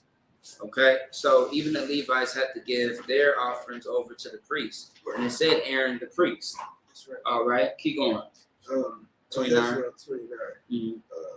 Out of all your gifts ye shall offer every heave offering of the Lord of all the best thereof, even the hollow part thereof out of it. Verse 30. Therefore thou shalt say unto them, when ye have heaved the best thereof from it, then it shall be counted unto the Levites as the increase of the threshing floor, and as the increase of the winepress. Verse 31. Mm-hmm. And ye shall eat in every place, ye and your households, for it is your reward for your service in the tabernacle of the congregation. Verse 32. And ye shall bear no sin by reason of it, and ye shall heed, and ye have heed from it the best of it. Neither shall ye pollute the holy things of the children of Israel, lest ye die. Right. So once again, once you understand what is required of the Most High, what you cannot do is what we call deviating from, that original thing. Because the moment that you start to change up the rules, the moment that you decide to pervert it and put your own spin on it, when it don't need nothing added to it, it's perfect the way it is. Because the Lord, set it up a certain way for a reason.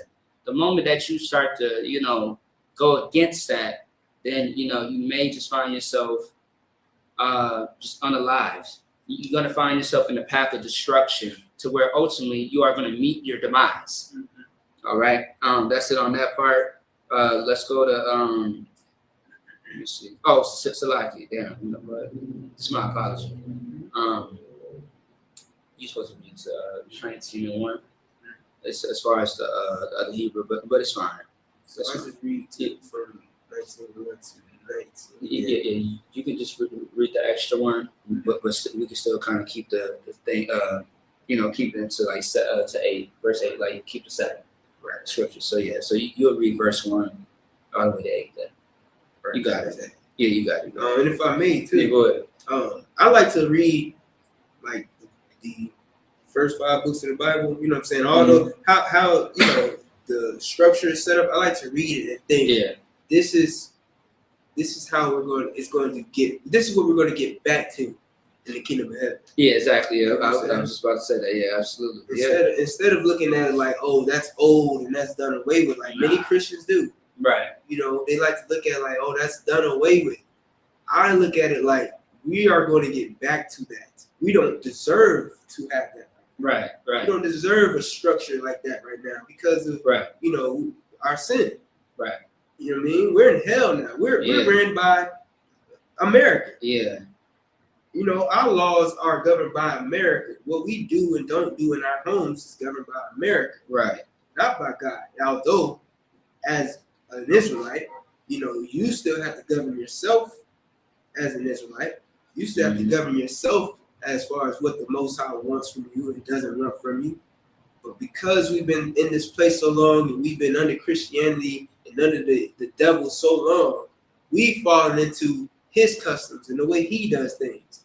Now we're voting for a white man to rule over us. Now we're celebrating Christmas in our homes. We're celebrating New Year and 4th of July, Ramadan, Ash Wednesday, Lent. Yes. And none of that is required by the Lord.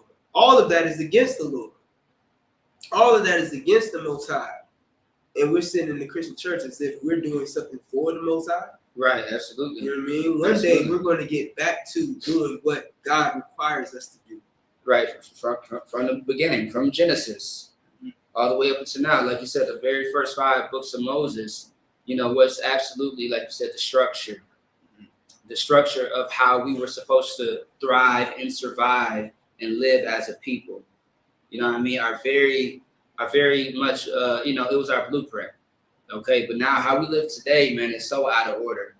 It's so out of order. Like the Bible says, everything must be in decency and order, and there's none of that in the way that we live under this place called America, under our oppressor who runs America, who runs the entire earth. All right, because not just America, but we're only saying that because of where we are right now. Right. We are in the states of North America. Okay, and our oppressor, man, has done a number with his devices on the minds and souls of God's chosen people, where we are just out of it. We are mentally and spiritually just out of our minds, insane. And that's because we don't have the structure that the Most High given us from the start. All right. No wonder why we're, number 1 in abortions, because we don't know how precious it is and how beautiful an inheritance, by the way, is what the Bible says. Children are an inheritance unto the Lord. Right.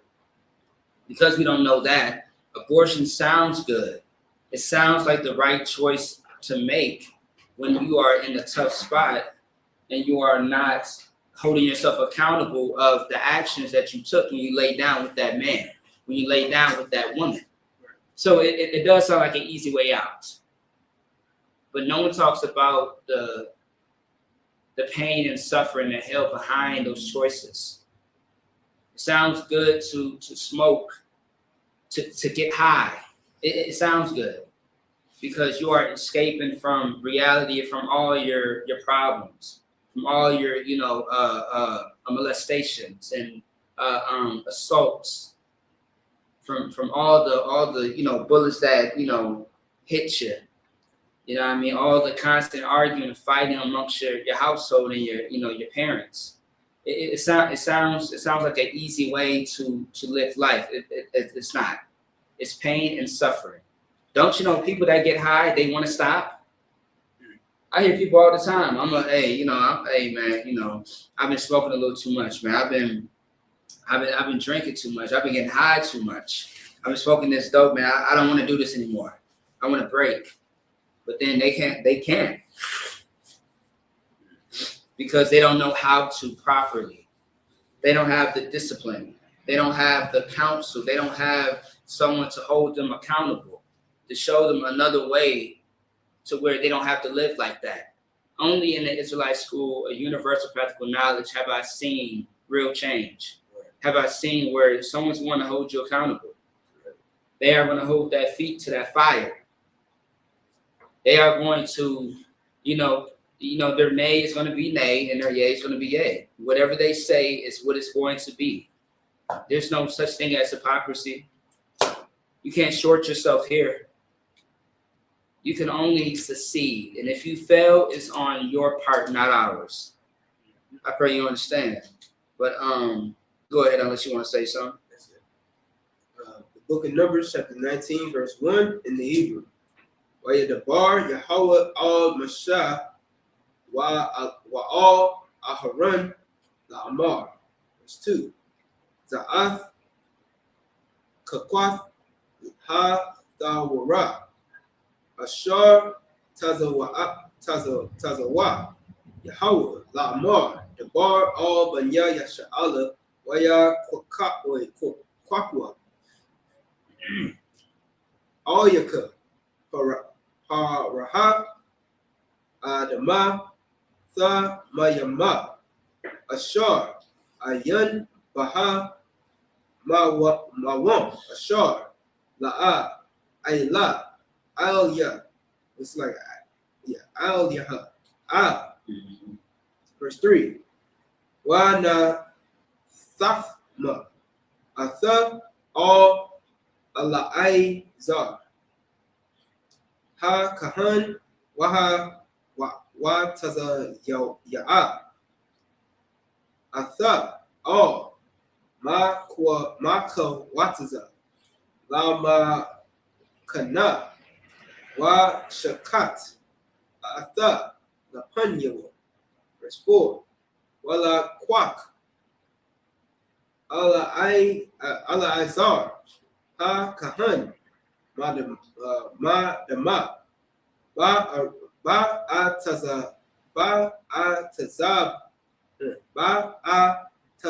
aiwa wa hazaha all nakak panya aha ma wa'ai ma dama ba shabai pa ainya. So like pa'ayim. Verse 5.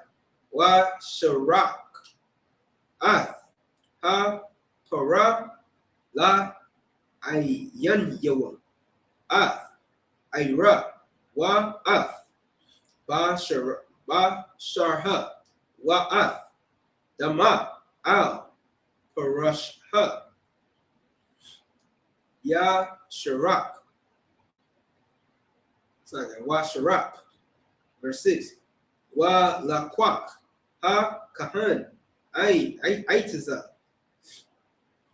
Sure, okay. That's you, huh? Nah, that's not aitiza. Oh, okay. No, you swab. Al raz wa aza wa shanya tha wa la'aith waha shalika all Thawak, Sharapath, Ha Para. Verse 7. Wa Kabas, Bagad Yawa, Ha Kahan, Wara Kataza, Ba Shur, Ba Sharwa, Ba Mayam, Wa Akar, Yabawa All, Ha Makanha, Ha Makanha, Wa Tama'a, Hakahan, Id, Ha'ibar. It's like Ha'ira. Verse 8. Waha Sharak, Atha, Ya Kabas, Ba Bagad Yawa, Ba Mayam, Wa Ra Kataza, Basharwa, Ba Mayam, Wa Tama'a, Id, Ha'ira. In the English. The book of Numbers, chapter 19, verse 1. And the Lord spake unto Moses and unto Aaron. That was verse 8, right? Yes. All right, you got it. Go ahead. And the Lord spake unto Moses and unto Aaron, saying, This is the ordinance of the law which the Lord hath commanded, saying, speak unto the children of Israel, that they bring thee a red heifer without spot, wherein is no blemish, and upon which never came yoke. Right. Also, too, a young heifer is just simply a young female animal. All right, that's used for dairy or such thing as like beef. Okay. All right, a heifer. So that's a term that a lot of people know in the Black community for sure. It's because you know your auntie, your mama, all the females in your family were called young heifers. It was used as an insult. Right. You know what I mean? It's no different than calling them a whore, a bitch, things of that sort. All right, keep going. Yeah, heifer, salami. Yeah. Verse 3. And ye shall give her, and ye shall give her unto Eleazar the priest, and he may bring her forth without the camp, and one shall slay her before his face. And by the way, a heifer is a female. The female, yeah. I don't know if you said that. I say young female animal. That's what I said. Right. Yeah, young female animal. Yeah. Mm-hmm. Yeah, I mean, it fits. You know, you call a woman a heifer or even a bitch. A bitch is a female dog. You know what I mean? Mm-hmm. So yeah, go ahead, you got it. And this just shows you where we get these terms from. Absolutely, yeah. It's very much in house. Yeah, right. You know, so to speak. It's crazy though, because I didn't think about it until like I read the scriptures. Like also too, in the book of Matthew, when it says, I never knew that the word crib was in the Bible, and when it said the word crib, it was it's in the scripture where it talks about how demons leave you. It's like an empty house. And when they come back, it's like they moved in. Okay. It's using that analogy, and it said crib. I'm like, it said something about clean out the crib. I'm paraphrasing, and I was like, crib? What the fuck? I'm like that's in the Bible. Right. It was certain words that just blew my mind. I'm like, that's how niggas talk. I'm like, damn. Also too, Nehemiah, man, when he beat the hell out of those brothers for marrying outside of their race. If you do not know, you Black, Hispanic, Native Indian men, you can't sleep with every race of people because they're not your people. Right. All skin folk ain't kinfolk, and just because they have what every other woman has, and because they are a man that have what every other man has, doesn't mean you can just consummate with them. You can't have sex and lay down with everybody. You know what I mean? Would you lay down with an animal? I mean, I really answered my question by asking the question. You know what I mean? Because you just might. I mean, some people out here would really just sleep with any and all things. But yeah, man, like you got to be careful. But so like my point. Sir? My point I was making. Shoot, we was talking about And I lost. It's a lot. We was talking about how the words. Yeah, exactly. Yeah, how the words. But anyway, Nehemiah, he had, beat these brothers up because they slept outside of their race. And the problem that he had was they are going to have an identity crisis. I'm just going to paraphrase it all. They are going to have an identity crisis, meaning that they are going to have a language of the father, which is the ancient Hebrew, and have the language of the mother, which is a different nation, meaning they have a different culture, a different language, and it's just going to cause confusion. So it's better that we have 12 tribes. Why would you choose somewhere outside of the 12 tribes? It's like 12 flavors, man, to try. You have 12 options. Any tribe within the 12 tribes can intermarry within each other or marry within each other. But outside of the 12 tribes, you cannot marry an outsider. And my thing is, with the words like heifer, the words like female dog, when Christ called that woman a female dog, right? The words like how Nehemiah said, if you jump over thy gate, I will lay hands on you. Mm-hmm. That's how niggas talk today. I'll put these paws on you. I'm gonna lay my hands on you. Like it's just so crazy. But that's one out of many examples in the Bible, just to show you that this is our records, this is our book. All right, I just want to say that. Salah. I digress. You were at 5 now. No. I'm sorry. I will start back at 4. Was that still in the Hebrew? No. I'm saying English. Okay. Yeah, English. My bad, English. The book of Numbers, chapter 19, verse 5. And one shall burn the heifer in his sight, her skin and her flesh and her blood with her dung shall he burn. So, did you read all the 4? I'll go back. Yeah, I'll go back. The book of Numbers, chapter 19, verse 4. And Eleazar the priest shall take of her blood with his finger, and sprinkle her blood directly before the tabernacle of the congregation 7 times. Verse 5. And one shall burn the heifer in his sight, her skin and her flesh and her blood with her dung. How shall he burn? But also to let you know, when it says to her, it lets you know that this animal is a female as well. That's even more proof. But a heifer will always be mostly a female. I forget the opposite of a heifer as far as a male.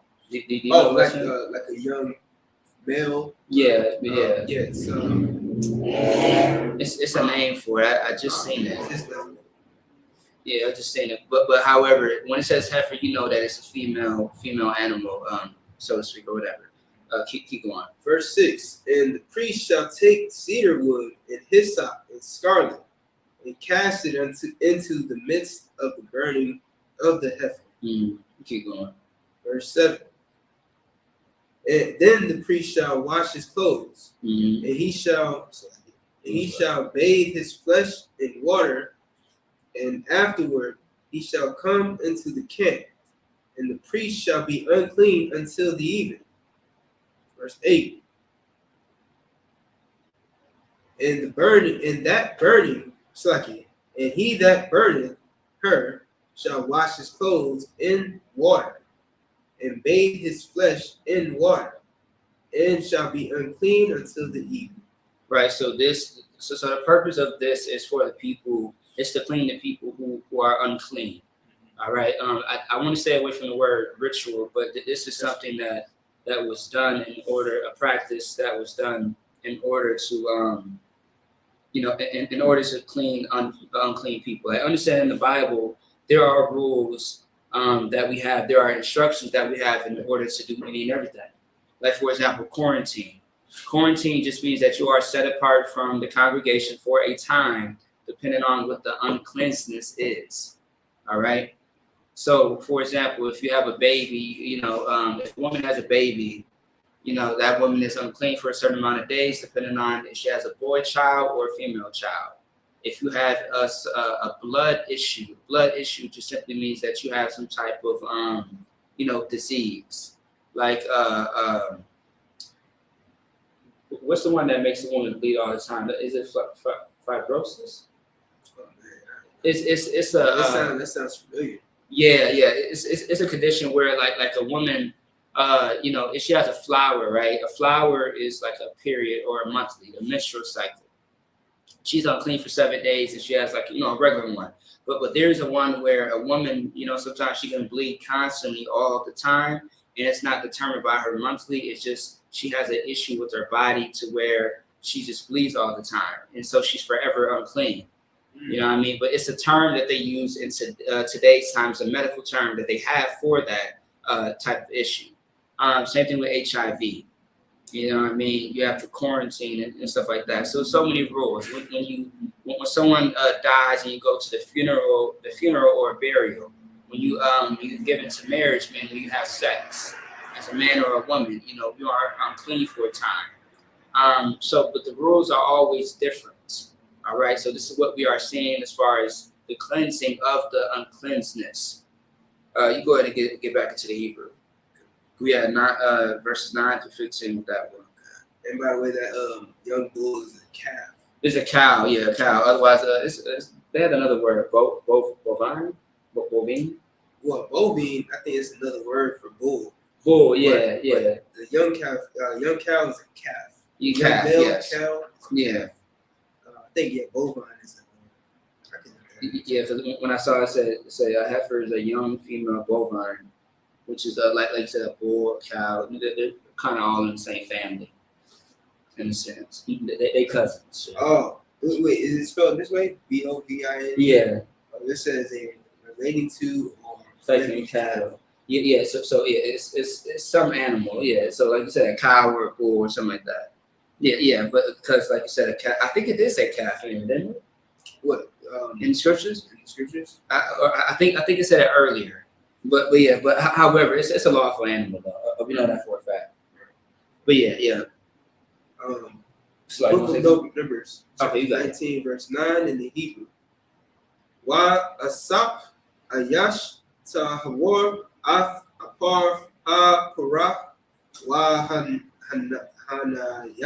What's it like? YAHANNA ma wataza la makana ba ma kawam tahawor wa hayatha la aidath banya yasha'ala lama shamar wa la ma shamar raf zamaya nada kha ta'ath hawa'a. Verse 10. Wa kabas ha asap ath apar ha para ath ba bagadua wa tama'a aid ha irab wa ha yatha labanya yasha'ala wa lagar hagar bath wakam la kwaf I walam. Verse 11. Ha naga I ba math nakal napash adam wa tama'a shaba'aith yamayum. Verse 12.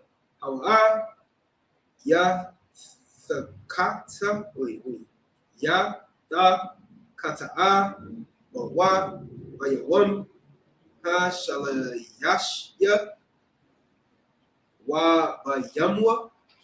It's like it. Wa bayawam ha shaba ya aya ya tahar wa na ya thakat ya thakata bayawam ha shalayashya wa bayawam ha shaba ya aya ya tahar. Verse 13.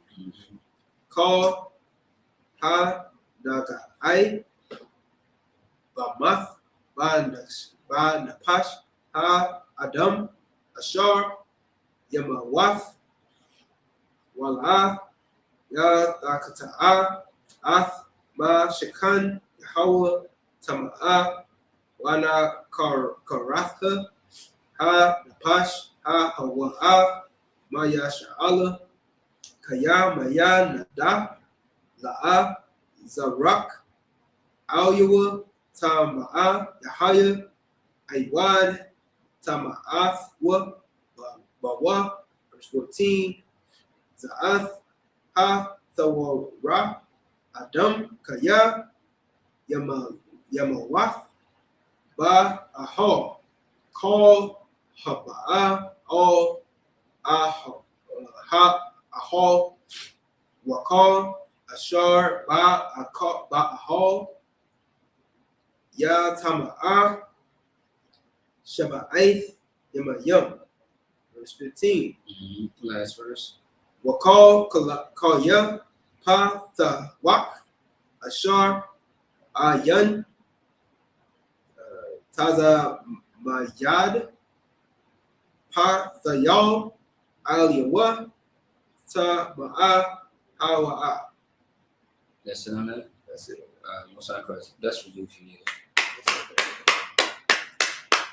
Book of Numbers, chapter 19, verse 10. And he that gathereth the ashes of the heifer shall wash his clothes and be unclean until the even. And if he shall be, and it shall be unto the children of Israel and unto the stranger that sojourneth among them for a statute forever.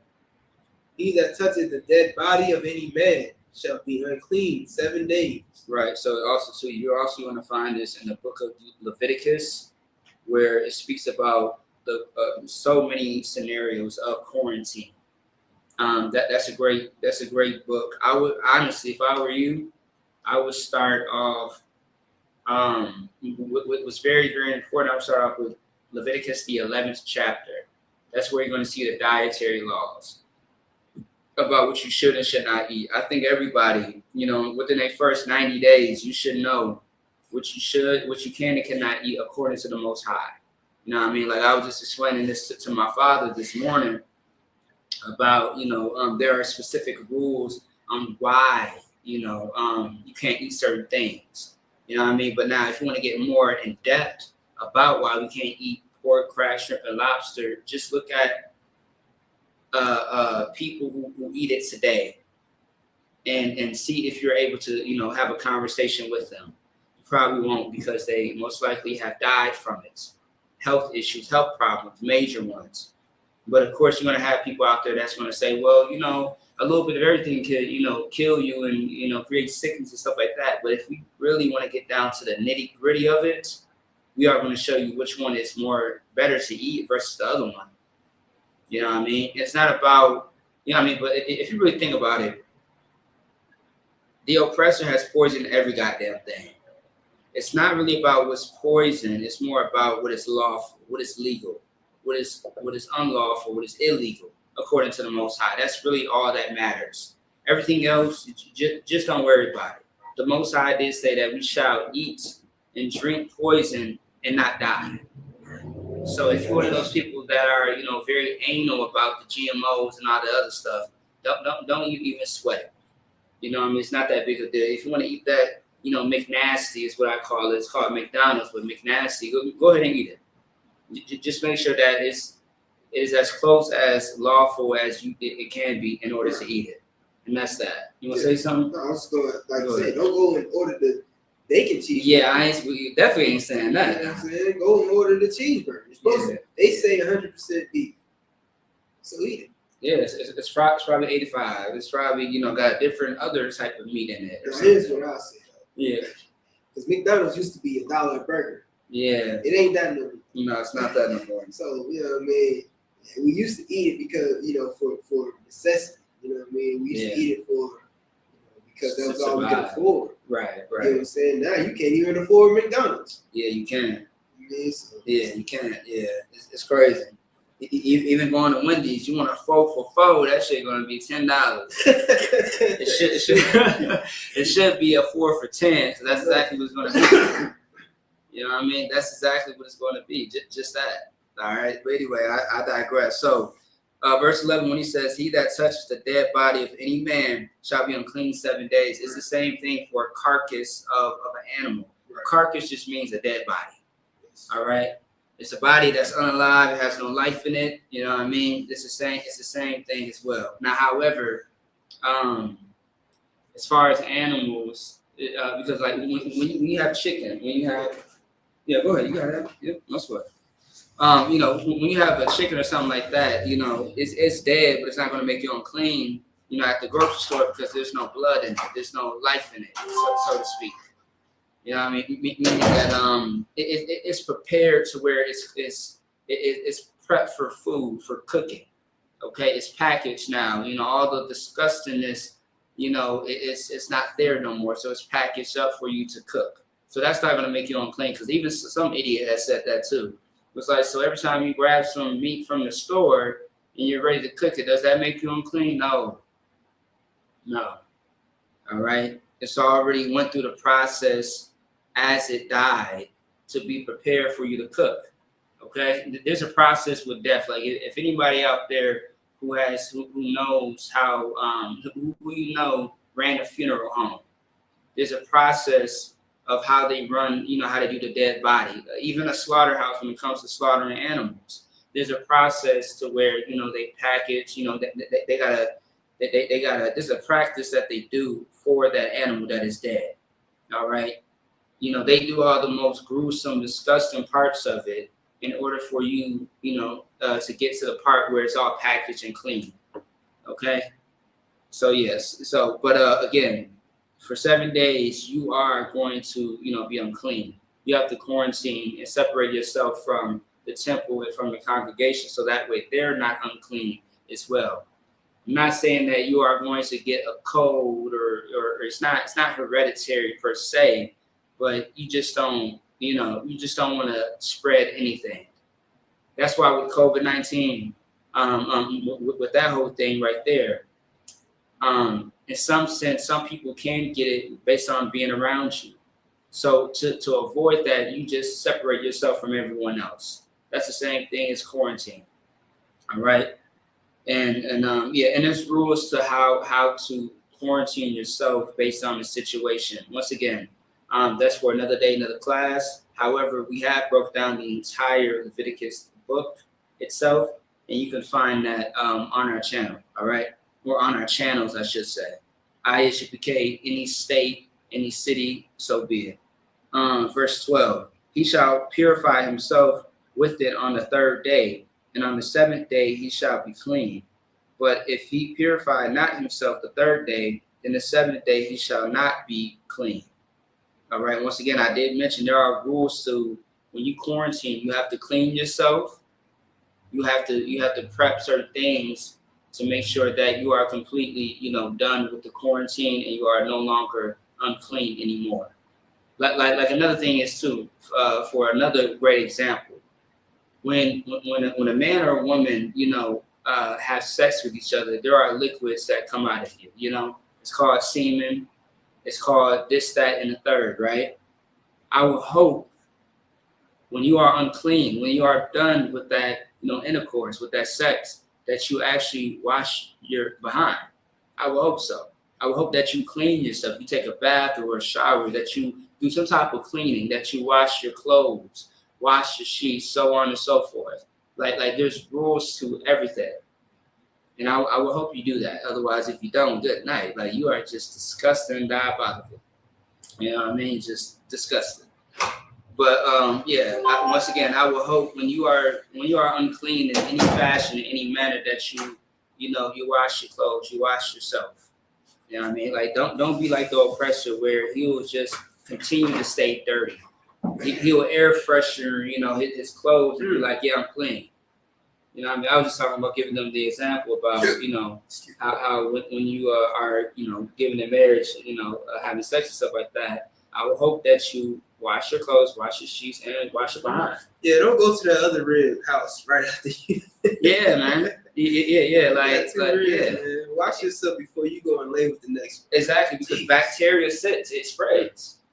You know what I mean? There's a thing called STDs, and there's a thing where, you know, you can get fungus and this, that, and the third. Like, make sure, like, if you go to a funeral, if you're having sex, if you know, just whatever, man, just make sure that you clean yourself. There's rules to everything. So good. All right, I just said it in 5 different ways. All right, I don't know if I need to speak Creole, Spanish, whatever, but I hope you get the point. Let's go to verse 13. Okay. Book of Numbers, chapter 19, verse 13.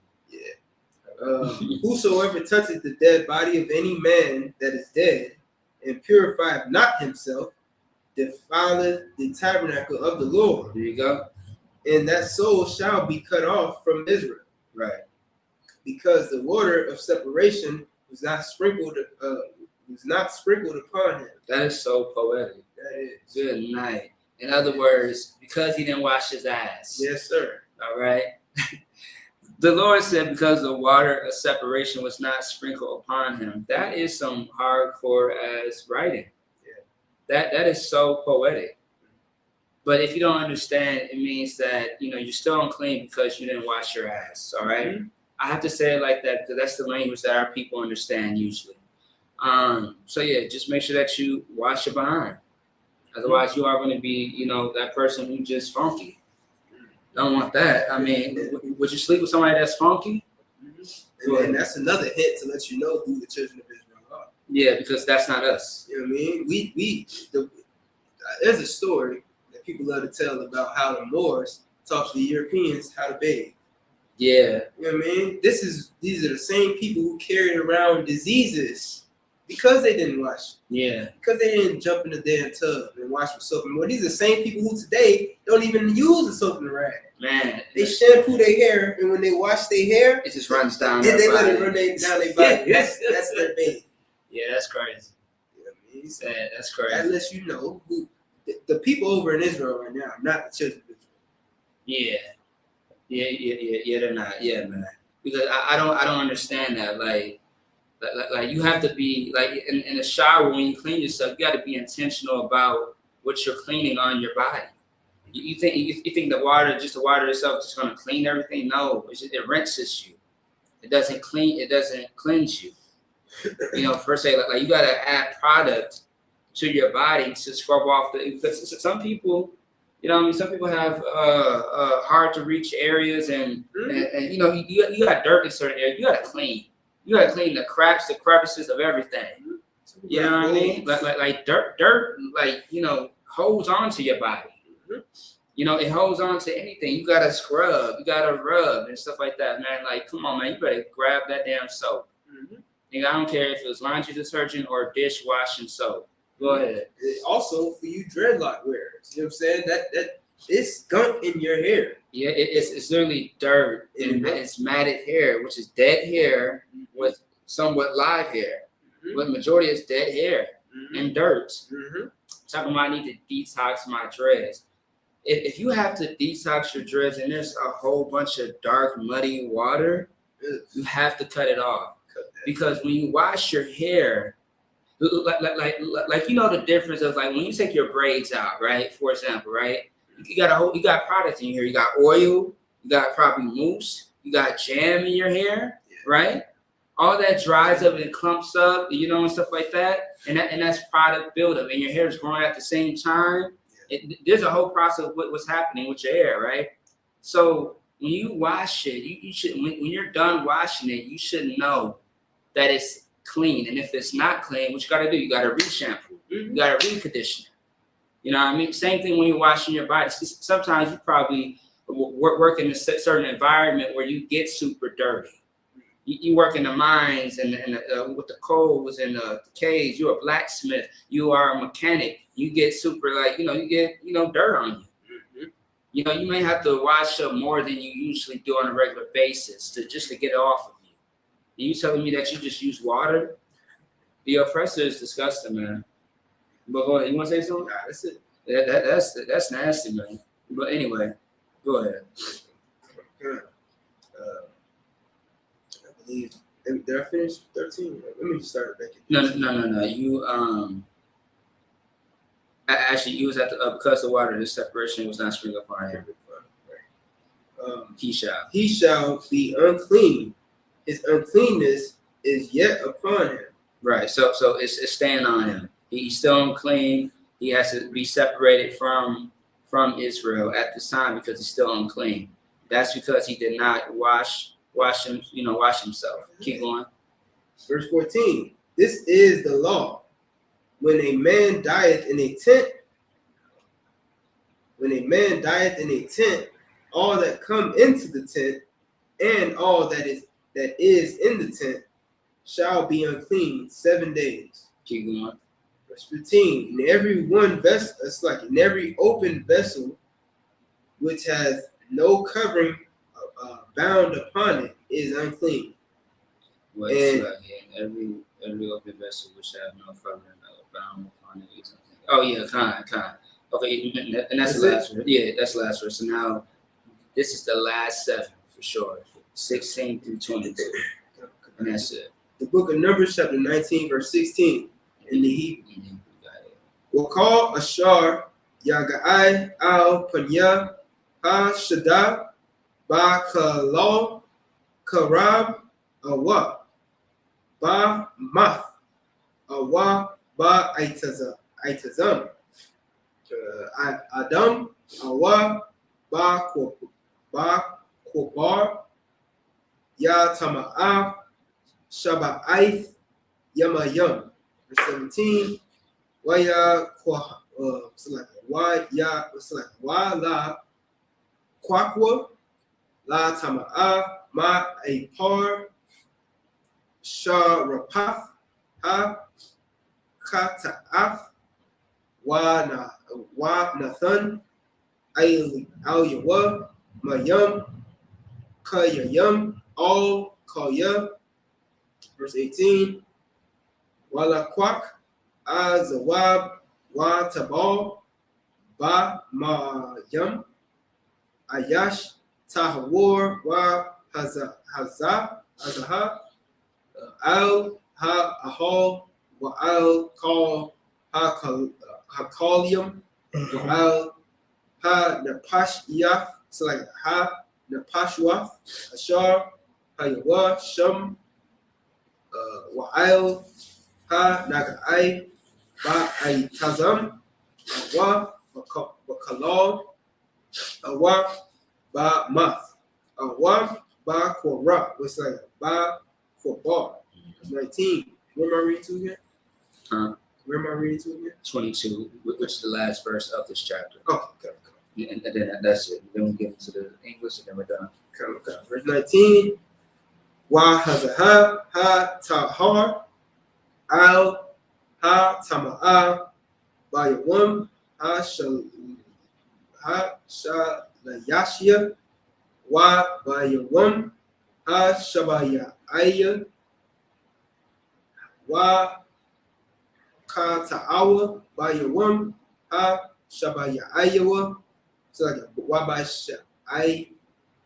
Wa Ha Shabayaya Wa Kabas Ba Gad Bagad Yawa Warak Taza Ba Mayam Wa Tahar Ba Irab. Verse 20. Wa Ayam. So like Wa Ayash Ashar Ya Tama'a Wa La'a Ya Thakata'a Wala Karatha Ha Napash Ha Hawa'a Ma Waka Ha Kwahal Kaya Ath Mad Kodash Yahweh Tama'a Ya Maya Nada La'a Zarak Alyawa Tama'a Hawa 21.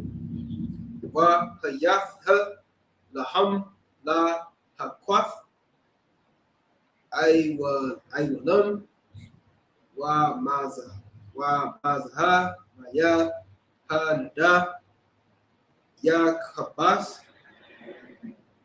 Ba Bagadiyawa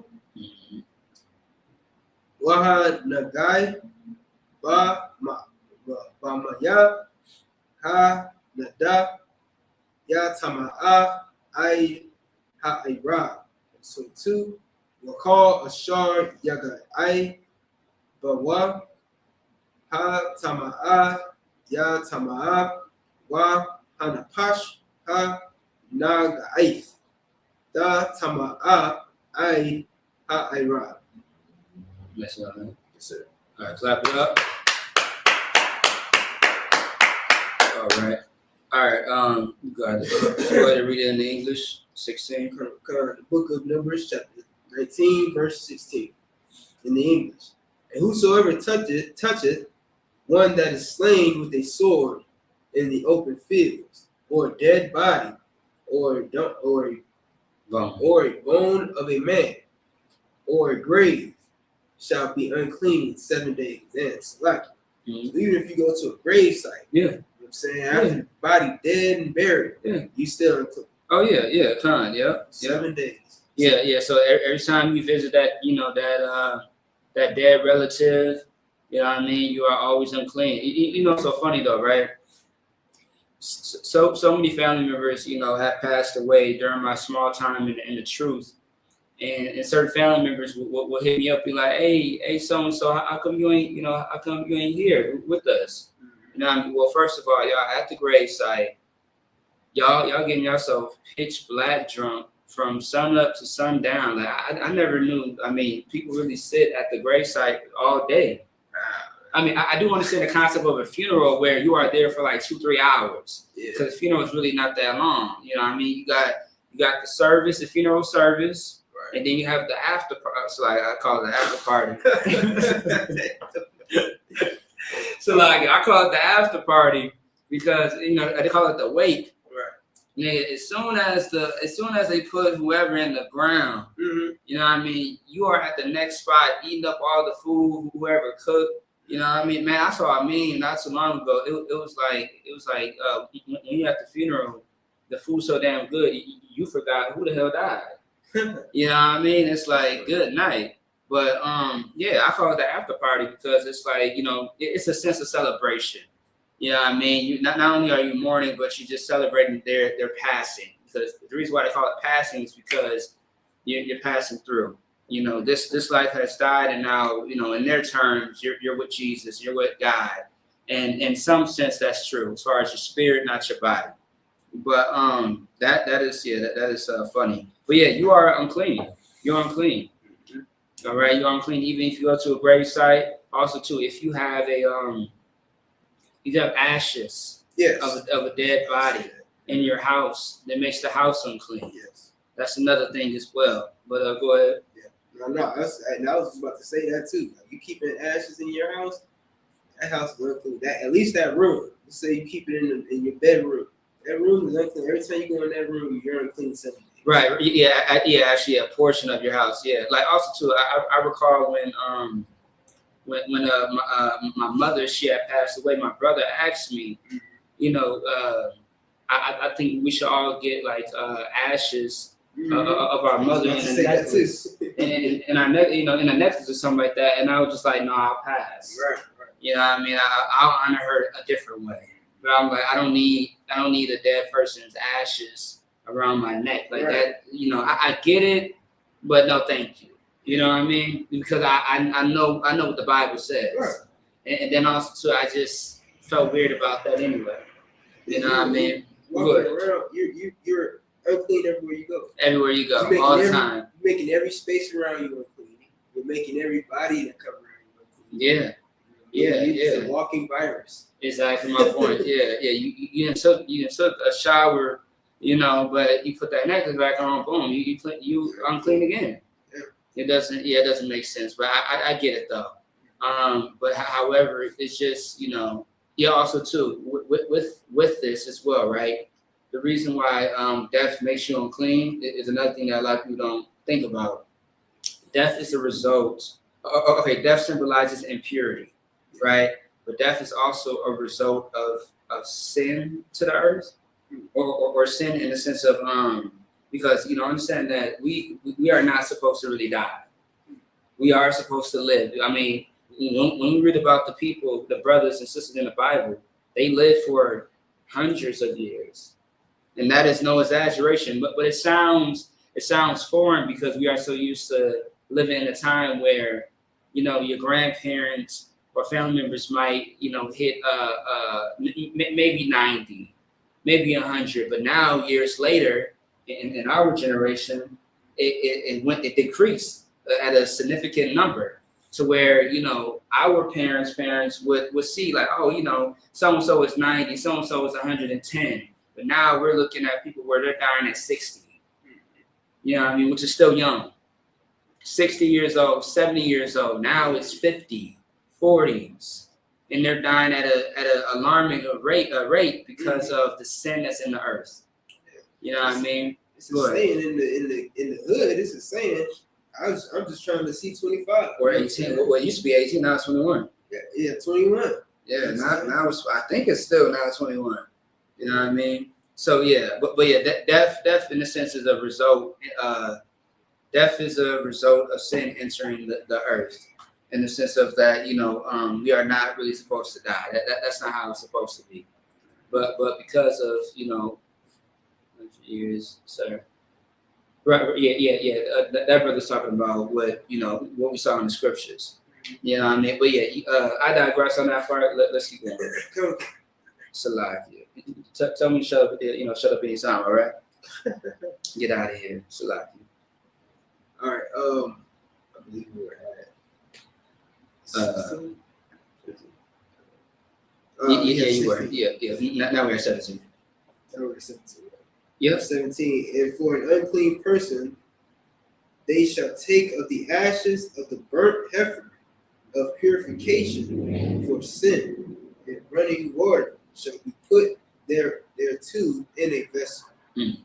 Right. And the vessel is kind of like in this sense, it'll be a bowl. This vessel is like, just a thing to hold the ashes in the water. And it was to help the purification of cleaning that person who's unclean. Keep going. And a clean person shall take hyssop and dip it in the water and sprinkle it upon the tent and upon all the vessels and upon the persons that were there and upon him that toucheth a bone or one slain or one dead or a grave. Verse 19. And the clean person shall sprinkle upon the unclean on the 3rd day, and on the 7th day, and on the 7th day he shall purify himself and wash his clothes and bathe himself in water. Right. And shall be clean at even. Right. And this is also a sacrificial element or a sacrificial practice.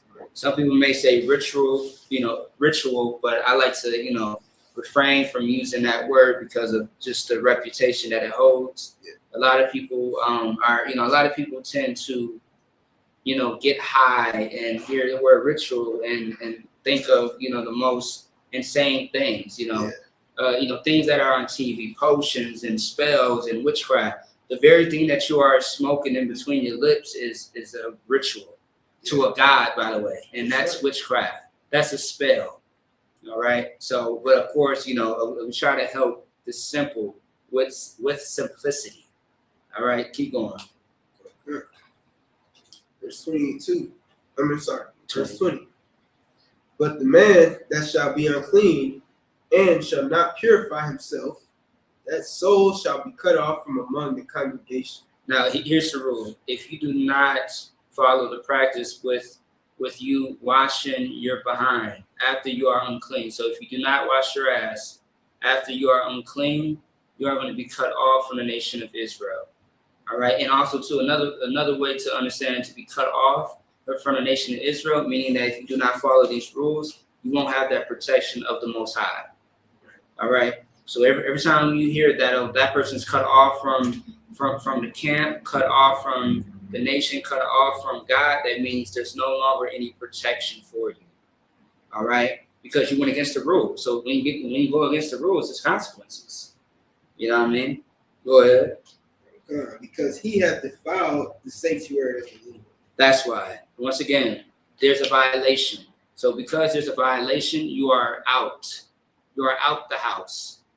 No longer. So whatever is outside of that house, you are going to have to deal with that. And there's nothing that I can do because you didn't follow the rules, so you're out the house. But if you are in this house, you will have all the protection, all the tools that you need. All right? Keep going. The water of separation hath not been sprinkled upon him. Right. He is unclean.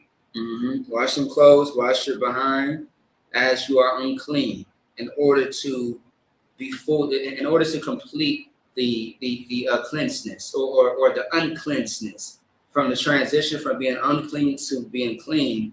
Once again, you got to follow the rules. It's no different than today. All right, keep going. Good. And it shall be a perpetual statute unto them, that he that sprinkleth the water of separation shall wash his clothes, and he that toucheth the water of separation shall be unclean until evening. Yeah, that sounds like dirty water. Yeah. Keep going. Verse 22. And whatsoever the unclean person toucheth shall be unclean, and the soul that toucheth it shall be unclean until evening. Right, which lets you know this is talking about a person. A person is the one that has a soul. So that person with that soul, that person in general is just going to be unclean.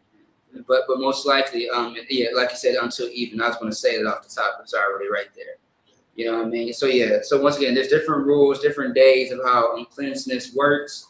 If you ever have questions about it, it's always good to call your nearest camp leader or school.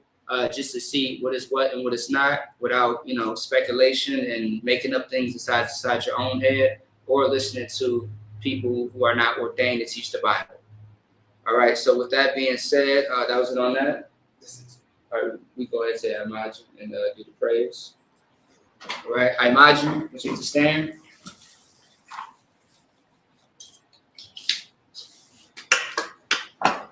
You know what to do. You got it.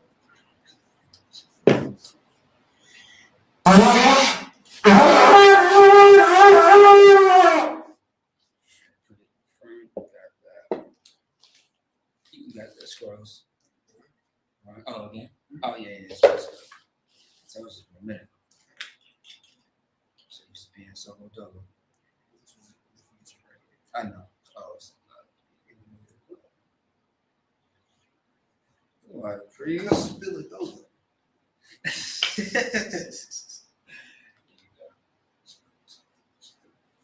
SHALAM.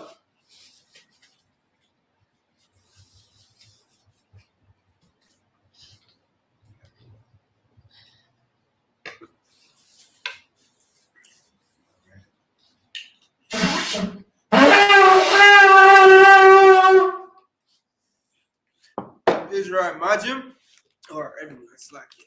And Majim, what you have to done,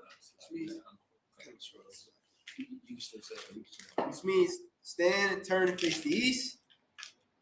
We're going to set up the prayers first in the Hebrew, then in the English.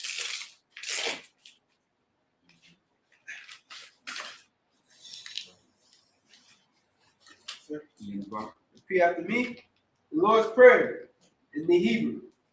Abanawu, Shabbat Shemayim, Kodash, I.S.U.P.K, Yahweh, Malakut, Taba'ah, Ratzazikah, I.S.U.P.K, Baratzah, Kawah, Bashemayim, Lathananaw, Lakum, Call, Yawam, Wasalakanaw, Kawatinaw,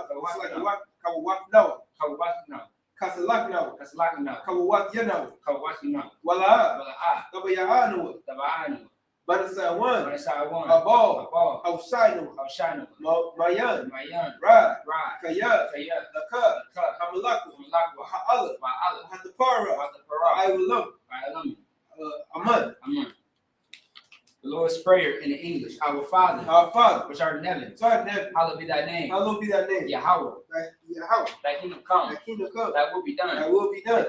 On earth. As it is in heaven. Give us this day. Our daily bread. Forgive us our debts. As we forgive our debtors. And lead us not to temptation. But deliver us from evil. For thine is the kingdom. And the power. And the glory. Forever. So be it. Amen. Hakak the power in the Hebrew. Yahweh. Yahweh. By Yahushua. Hashem Yahushua. Out the shut. Shah. The thunder now. Hakak. Hakak. The Ra'ah. Call Makallah. Call Madawak. Hakak. Latahar. Hamat Azariah. Hakak. The Hakim. Hamathi. Hakak. Arakawat.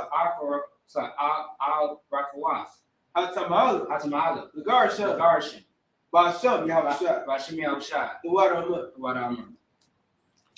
The power in the English, Yahweh. Yahweh. In the name of Yahushua. Please give us the power. The power to heal all manner of sickness. The power to heal all manner of sickness. And all manner of disease. The power to cleanse the lepers. The power to raise the dead. The power against unclean spirits. To cast them out. In the name of Yahushua. Thank you. So be it.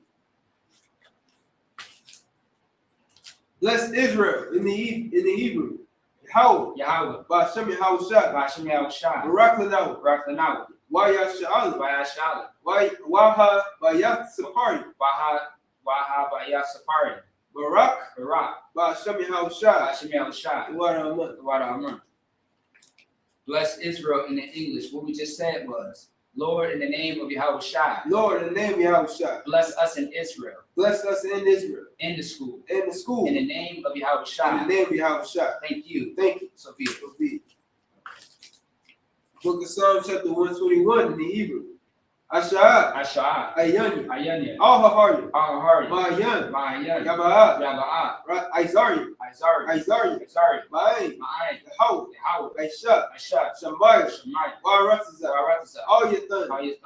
Number what? Wagalka. All Yanawam. Shamarka. Hana. La'ah. Yanawam. Wala'ah. Yeshan. Shawamar. Yasha'ala. Yahweh. Shamarka. Yahweh. Tzazalka. Oh yeah. Yamyuka. Yawamam. Hashemas. La'ayakaka. Wayarak. Walayala. Yahweh. Yashamarka. Makalra. Yashamar. Afnapash. Yahweh. Yashamar Taza'aka. Wabu Wa'aka. Wa'aita. Psalms 121 in the English. I will lift up mine eyes. Unto the hills. From whence cometh my help? My help coming from the Lord. Which made heaven and earth. He will not suffer thy foot to be moved. He that keepeth thee when thou slumber. Behold. He that keepeth Israel. Shall neither slumber nor sleep. The Lord is thy keeper. The Lord is thy shade upon thy right hand. The sun shall not smite thee by day. Nor the moon by night. The Lord shall preserve thee from all evil. He shall preserve thy soul. The Lord shall preserve thy going out. And thy coming in. From this time forth. And even forevermore. Right. Psalms 83 in the Hebrew. Alahaya. Alta Yalaka. Alta Karash. Alta Shakwa. Kayahanna. So like let's skip some. All. Kayahanna. Oh Yabika. Yahamia one. Rash. Al-Amaka. Yariyamu. So what? Why yata to the what? Why yata to what? Out to the Pawanyaka. Amaru. Nakawa. Wanakakira. Magoya. Wala'ah. Yazikar. Sham Yasha'ala. Aywa. Kaya. Now what I to the what? Laba. Yakani. Awyaka. Bariyat. Excuse me. Yakaraku. Ahoy. Adawam. Wayashamai Alayam. Mawab. Wahagari. Ball. Waimawan. Waimalak. Kalashat. Ayashabi. Tazawar. Namashawar. Nalawak. Aimam. Hayawak. Zarawat. Bayilawat. Salah. Shalaham. Kamadi. Kasiyasara. Ayabi. Banakal. Kuyashu. Nashamadu. Bayandara. Yaman. La'adama. Sayathamu. Nadiyamu. Kaira, Wakazaba, Wakazabak, Wakazamana, Call Nasia Kamu, Ashar, Amaru, Nayarusha, Nanawa, Us, Nawa, Allahaya, say you Thamu, Kagogla, Kakwash, Panyaraka, Kaash, Tabairi, Wakalahaba, Galahat, Harayam, Khan, Daradakla, Basairaka, Wabasa, Wapaka,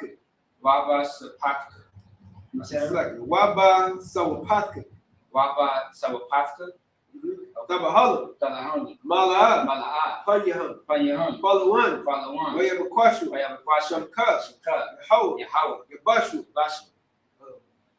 Wayabaho, Ayai, Wayakaparu, Wayadai, Wayabadu, Wayadai, Wayadai, Kaya, Atha, Shamka, Yahweh, Nabaka, all you want, I'll call Haratasa.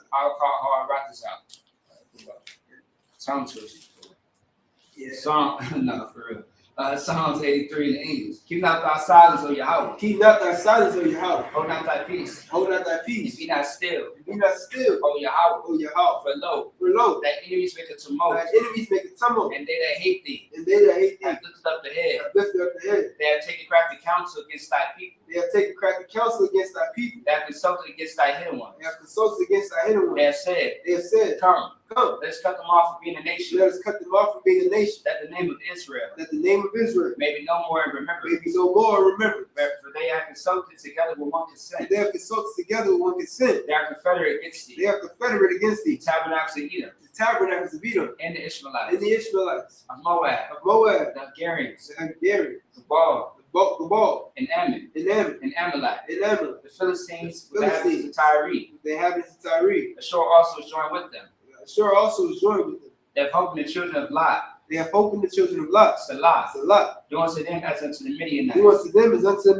As to Sisera. As to Syria. As to Jabin. At the brook of Kison. Which perished at Endor. They became as dung for the earth. Make them nobles like a red. And like that. Yea. Are the princes as Abba. All the princes as Abba. And as Zamuna. Who said, let us take to ourselves. The houses of Yahweh in possession. Oh my power. Make them like a wheel. As the stubble before the wind. As the fire burneth the wood. As the flame set the mountains on fire. So persecute them with thy tempest. And make them afraid with thy storm. Fill their faces with shame. That they may seek thy name. Oh Lord. Let them be confounded in trouble forever.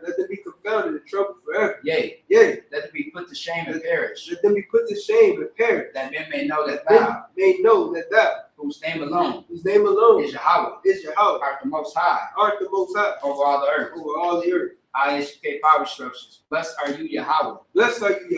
King of heaven and earth. And all things living. Yahweh. In the name of Yahweh Shah. Listen to us now. Right now. Send evils and curses. And punishment and destruction. To the heathen. That speak against us. Like prophets. Thy prophets. The teachers. The princes. The priests. The Israelite brothers. In the school. Send evils and curses. And punishment and destruction. To the heathen. And shake loose. The treasure of the rich of Israel. That refuse to give to the school. Force their riches. To enter into thy sanctuary. Send evils and curses. And punishment and destruction. To the Edomites. And the nations. And their drug dealers. The courts, the prison system. Planned Parenthood. All the governments of our enemies. Amalek synagogues and armies. Roman Catholic Church. The Pope. Islam. Christianity. Egyptology. Militia. militia, Ku Klux Klan, Aryan Nation, skinheads, Posse Comitatus, the gay movement, the lesbian movement, spies, workers of witchcraft, NASA space program, Army, Navy, Air Force, Marines, Wall Street, open up the internet, and the airwaves, the cable access channel, and the radio channel, convict the spirit of any of thy people that seek to stop and bring swift destruction to all the heathens that stand in the way, or try to stop and broadcast your words throughout the planet Earth. Let loose all the plagues, cause them to go to and fro, to the earth and consume them. Let the plague shake the house of the thief, and the murderer. Let Yahawashi, our King, Michael and Gabriel, come down with flying saucers, punish all the heathen that come up against us, as we speak thy word, cause it to be known by all, that it is the angels that have done it, cause it to be spread through the media, throughout the whole world, cause him to shake at thy coming, in the name of Yahawashi. Thank you always. So be it. Sorry, please return. Shafi, please be seated. Oh, select it. I'm not seated now. Select. No, it's all good. We just need to start. Okay. Alright. Do not sit. Be out of mind. All right. So salute, courtesy salute. All right. In Israel. Yeah, we got tonight. Sisters can sit. Huh? Sisters can sit. Yes, that's right. Yeah. Okay. Sisters can be seated. Right. Men of Israel. We're going to give a courtesy salute to the teacher. Men of Israel, Imam Shabbat, Imajim, Barak, Yahweh Shemiel Shabbat. Gazmatah is down. Sisters can stand. Men of Israel, turn and face the sisters. Men of Israel, we're going to give a courtesy salute to the sisters in the class. Men of Israel, Imam Shabbat, Imajim, Barak, Yahweh Shemiel Shabbat. Gazmatah is down. Dismissed. I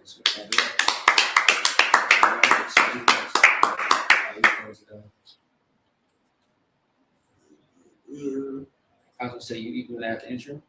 Yeah. Just do this.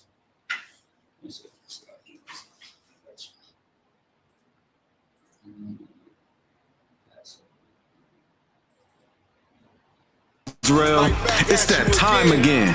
The I.S.U.P.K under commanding General YAHANNA. Shalom, Israel. It's that time again. The I.S.U.P.K under commanding General YAHANNA presents the Lord's 57th annual Passover.